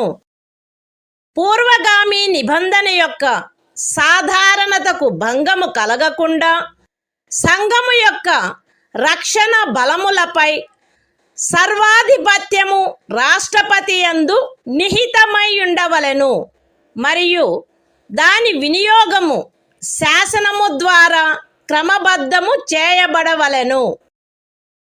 ఈ అనుచ్ఛేదములోనిదేదియు అస్తిత్వంలోనున్న ఏదేని శాసనము ద్వారా ఏదేని రాజ్య ప్రభుత్వమునకు గాని ఇతర ప్రాధికారికి గాని ప్రదత్తము చేయబడిన ఏవేని కృత్యములను రాష్ట్రపతికి అంతరణ చేయునిదిగా భావింపబడరాదు, లేక రాష్ట్రపతి మినహా ఇతర ప్రాధికారులకు శాసనము ద్వారా కృత్యములను ప్రదత్తము చేయుట నుండి పార్లమెంటును నివారించదు.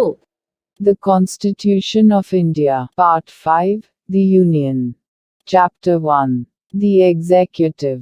The President and Vice President. Article 53. Executive Power of the Union. 1. The executive power of the Union shall be vested in the President, and shall be exercised by him, either directly, or through officers, subordinate to him, in accordance with this Constitution. 2. Without prejudice to the generality of the foregoing provision, the supreme command of the defense forces of the Union shall be vested in the President, and the exercise thereof shall be regulated by law.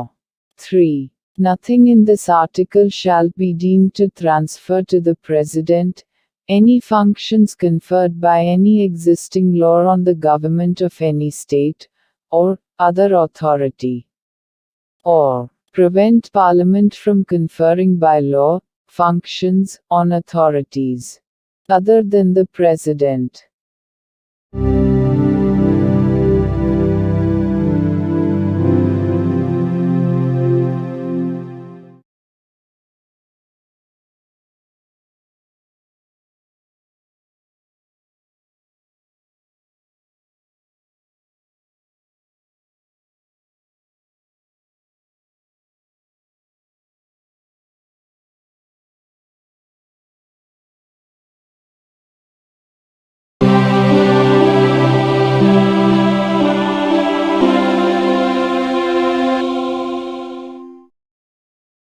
భారత సంవిధానము భాగము 5 సంఘము అధ్యాయము 1 కార్యపాలక వర్గము రాష్ట్రపతి మరియు ఉపరాష్ట్రపతి.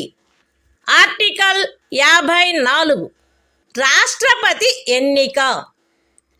రాష్ట్రపతి ఈ క్రింది వారితో కూడిన నిర్వాచక గణము యొక్క సభ్యులచే ఎన్నుకొనబడవలెను.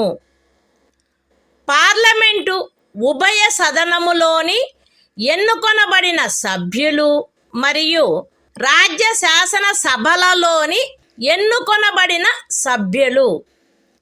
విశదీకరణ.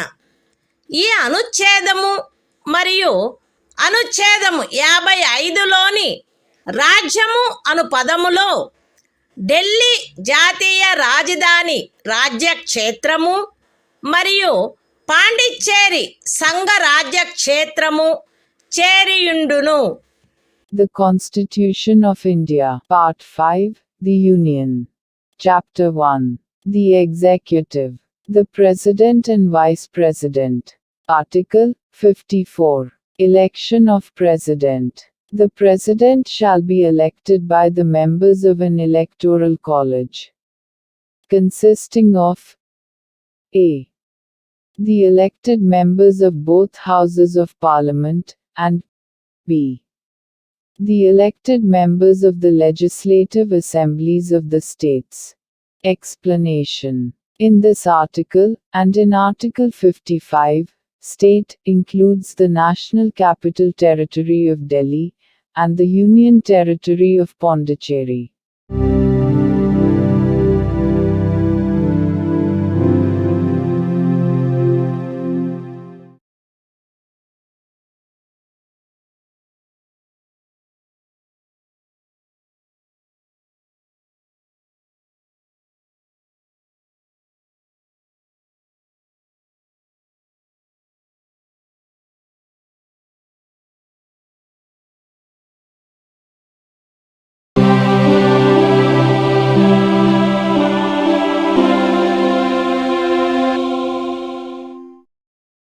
భారత సంవిధానము భాగము 5 సంఘము.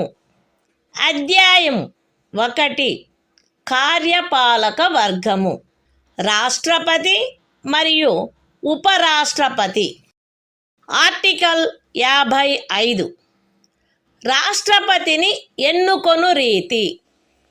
రాష్ట్రపతి యొక్క ఎన్నికలో వివిధ రాజ్యముల ప్రాతినిధ్య ప్రమాణము ఆచరణీయమైనంత మేరకు ఏకరూపముగా ఉండవలెను.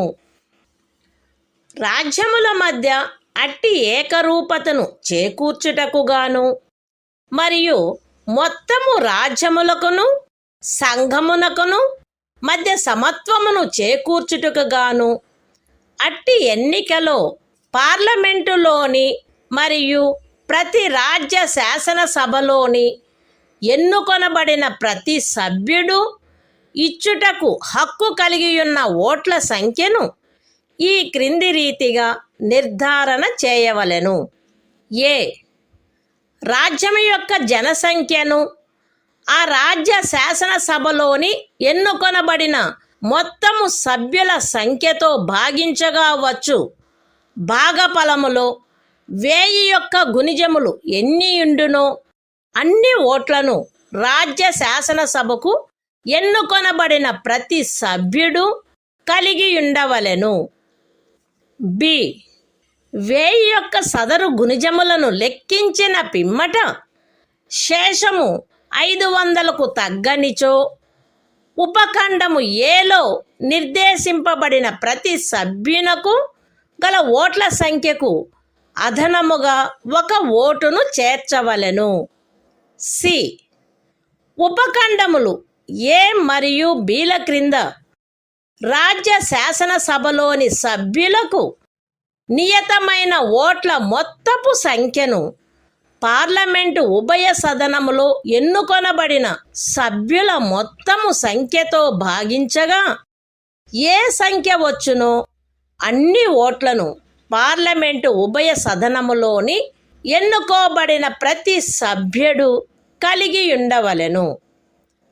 సగమునకు మించిన భిన్నమును 1గా పరిగణించవలెను. ఇతర భిన్నములను ఉపేక్షించవలెను.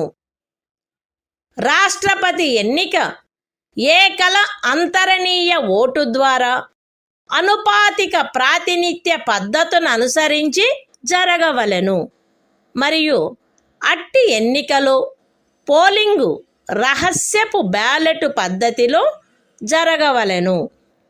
విశదీకరణ.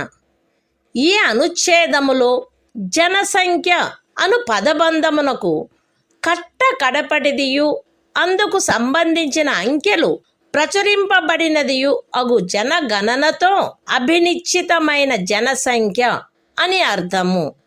అయితే ఈ విశదీకరణలో కడపటిదియు అందుకు సంబంధించిన అంకెలు ప్రచురింపబడినట్టిదియు అగు జనగణనకు గల నిర్దేశమును 2026వ సంవత్సరం పిమ్మట చేయబడు మొదటి జనగణనకు సంబంధించిన అంకెలు ప్రచురించబడు వరకు 1971వ సంవత్సరపు జనగణనకు నిర్దేశమైనట్లు అన్వయించుకొనవలెను. The Constitution of India, Part 5, The Union. Chapter 1. The Executive, the President and Vice President. Article 55. Manner of election of President. 1. As far as practicable, there shall be uniformity in the scale of representation of the different states at the election of the President. 2. For the purpose of securing such uniformity among the states, inter se, as well as parity between the states as a whole and the Union. The number of votes, which each elected member of Parliament, and of the Legislative Assembly of each state, is entitled to cast at such election, shall be determined in the following manner. A. Every elected member of the Legislative Assembly of a state shall have as many votes as there are multiples of 1000. in the quotient obtained by dividing the population of the state by the total number of the elected members of the assembly. B. If, after taking the said multiples of 1000, the remainder is not less than 500, then the vote of each member referred to in subclause A shall be further increased by 1. C. Each elected member of either House of Parliament shall have such number of votes as may be obtained by dividing the total number of votes assigned to the members of the legislative assemblies of the states, under subclauses A and B, by the total number of the elected members of both Houses of Parliament. Fractions exceeding 1/2 being counted as one and other fractions being disregarded. 3. The election of the President shall be held in accordance with the system of proportional representation, by means of the single transferable vote, and the voting at such election shall be by secret ballot. Explanation. In this article, the expression population means the population as ascertained at the last preceding census, of which the relevant figures have been published. Provided that the reference in this explanation to the last preceding census, of which the relevant figures have been published, shall, until the relevant figures for the first census taken after the year 2026 have been published, be construed as a reference to the 1971 census.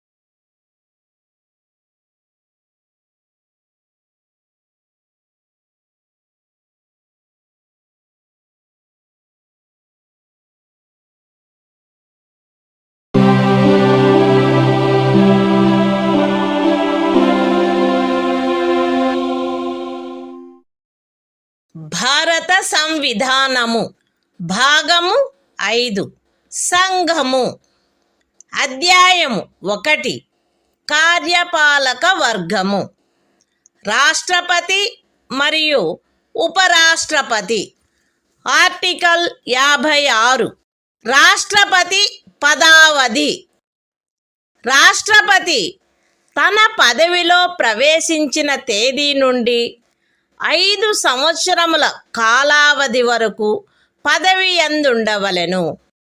అయితే రాష్ట్రపతి తన చేవ్రాలుతో ఉపరాష్ట్రపతికి లేఖ రాయుట ద్వారా తన పదవికి రాజీనామా ఇవ్వవచ్చును.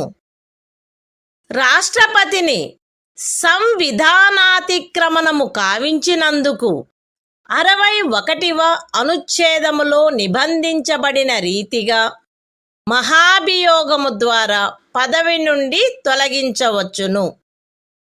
రాష్ట్రపతి తన పదావధి ముగిసినప్పటికీ తన ఉత్తరాధికారి ఆ పదవిలో ప్రవేశించు వరకు పదవిలో కొనసాగవలెను.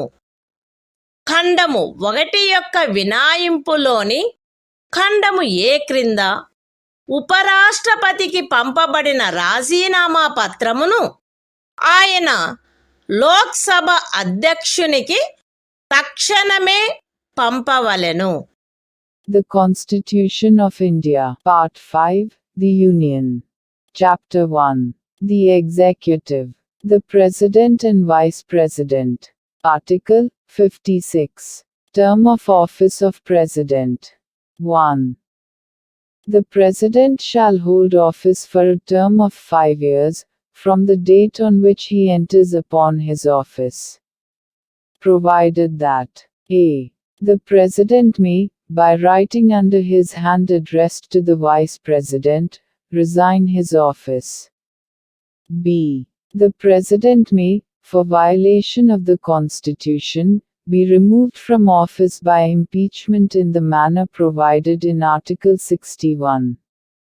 C. The President shall, notwithstanding the expiration of his term, continue to hold office, until his successor enters upon his office.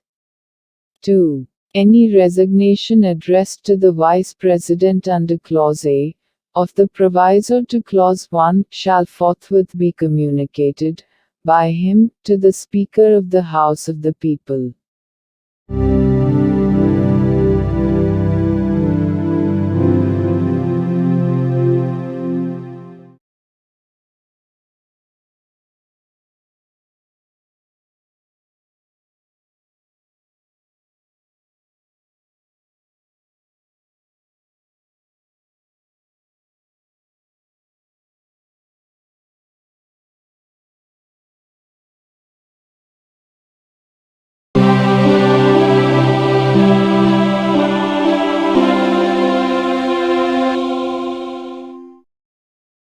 భారత సంవిధానము భాగము 5 సంఘము అధ్యాయము 1 కార్యపాలక వర్గము రాష్ట్రపతి మరియు ఉపరాష్ట్రపతి ఆర్టికల్ 57 తిరిగి ఎన్నికకు పాత్రత రాష్ట్రపతి పదవియందున్న లేక ఆ పదవియందుండిన ఏ వ్యక్తి అయినను ఈ సంవిధానములోని ఇతర నిబంధనలకు అత్యధీనమై ఆ పదవికి తిరిగి ఎన్నుకొనుబడుటకు పాత్రుడై ఉండును. The Constitution of India, Part 5, The Union. Chapter 1. The Executive. The President and Vice President. Article 57. Eligibility for re-election. A person who holds, or who has held, office as President shall, subject to the other provisions of this Constitution, be eligible for re-election to that office.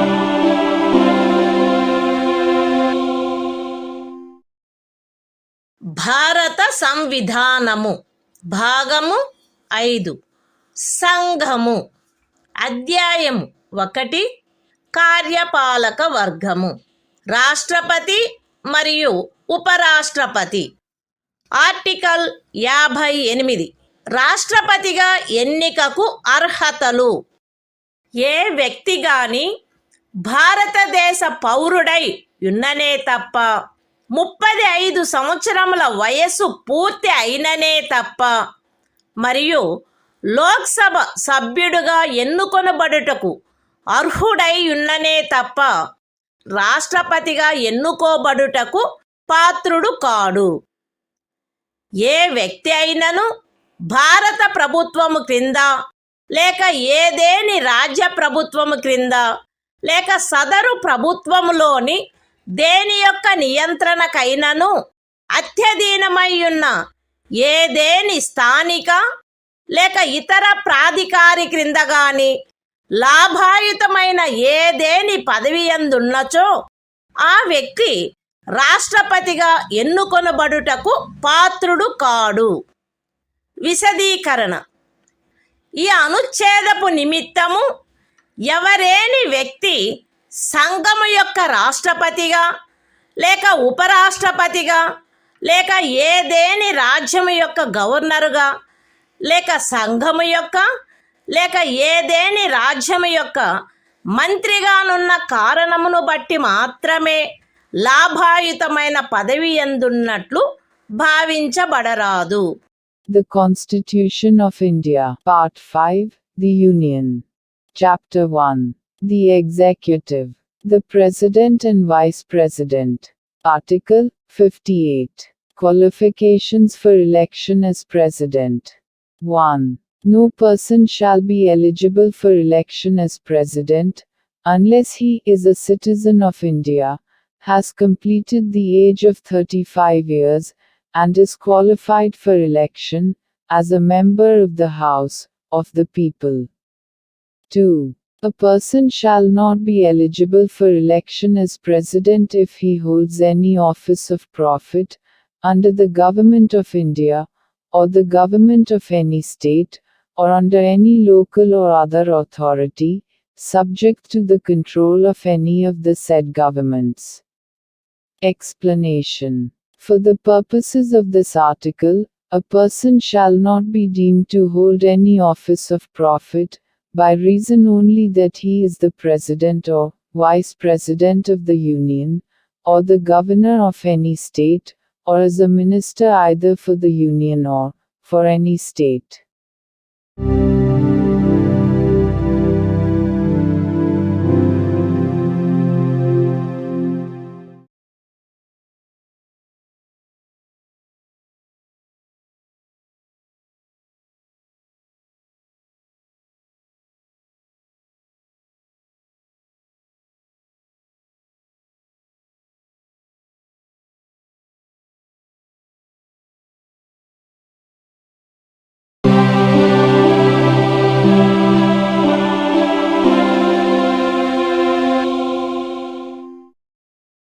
భారత సంవిధానము భాగము 5 సంఘము అధ్యాయము 1 కార్యపాలక వర్గము రాష్ట్రపతి మరియు ఉపరాష్ట్రపతి article 59 రాష్ట్రపతి పదవీ షరతులు రాష్ట్రపతి పార్లమెంటు యొక్క లేక ఏదేని రాజ్య శాసన మండలి యొక్క ఏ సదనములో గాని సభ్యుడుగా ఉండరాదు మరియు పార్లమెంటు యొక్క లేక ఏదేని రాజ్య శాసన మండలి యొక్క ఏ సదనములోని సభ్యుడైనను రాష్ట్రపతిగా ఎన్నుకొనబడినచో ఆయన రాష్ట్రపతి పదవిలో ప్రవేశించిన తేదీ నుండి ఆ సదనములోని తన స్థానమును ఖాళీ చేసినట్లు భావించవలెను.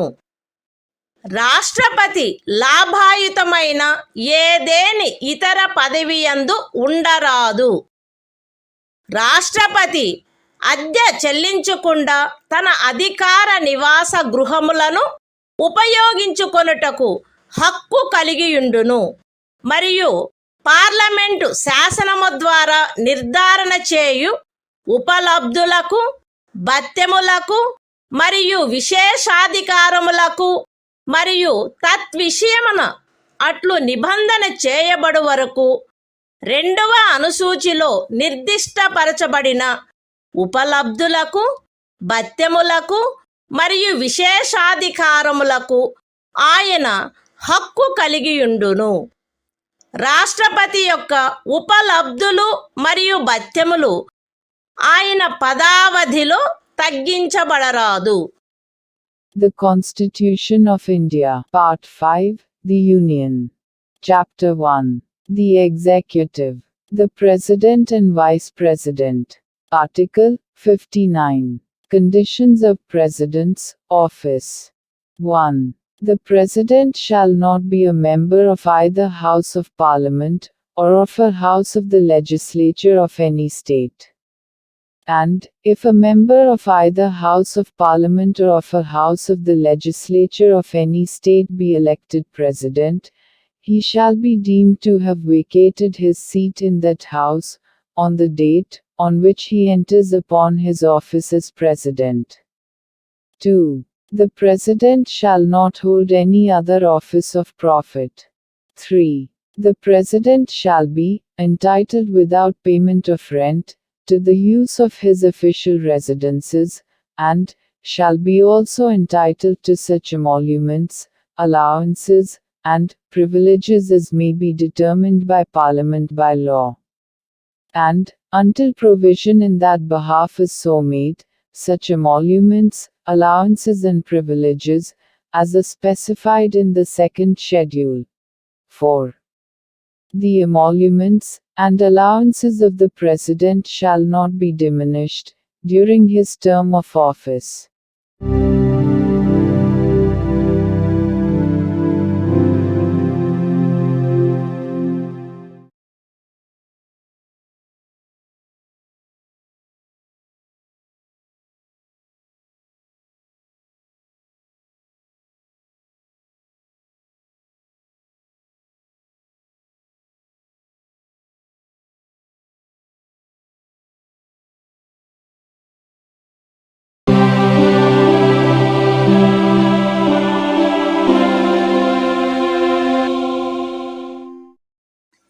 భారత సంవిధానము భాగము 5 సంఘము అధ్యాయము 1 కార్యపాలక వర్గము రాష్ట్రపతి మరియు ఉపరాష్ట్రపతి ఆర్టికల్ 60 రాష్ట్రపతిచే ప్రమాణము లేక ప్రతిజ్ఞ ప్రతి రాష్ట్రపతి మరియు రాష్ట్రపతిగా వ్యవహరించు లేక రాష్ట్రపతి కృత్యములను నిర్వహించు ప్రతి వ్యక్తి తన పదవిలో ప్రవేశించుటకు పూర్వము భారతదేశ ముఖ్య న్యాయమూర్తి సమక్షమున లేక ఆయన హాజరు లేనప్పుడు సర్వోన్నత న్యాయస్థాన న్యాయాధీశులలో అందుబాటులోనున్న వారిలో అందరికంటే సీనియర్ న్యాయాధీశుని సమక్షమున గాని ఈ క్రింది రూపములో ప్రమాణము లేక ప్రతిజ్ఞ చేసి దానిపై చేవ్రాలు చేయవలెను. ఏబి అను నేను భారతదేశ రాష్ట్రపతి పదవిని శ్రద్ధాపూర్వకముగా నిర్వహింతుననియు లేక రాష్ట్రపతి యొక్క కృత్యములను శ్రద్ధాపూర్వకముగా నిర్వహింతుననియు నా సంపూర్ణ సామర్థ్యము మేరకు సంవిధానమును మరియు శాసనమును పరిరక్షించి సంరక్షించి రక్షింతుననియు భారతదేశ ప్రజల సేవయందును వారి క్షేమమునందును నిరతుడునయ్యదననియు దైవ సాక్షిగా ప్రమాణము చేయుచున్నాను. సత్యనిష్టతో ప్రతిజ్ఞ చేయుచున్నాను. The Constitution of India, Part 5, The Union. Chapter 1. The Executive.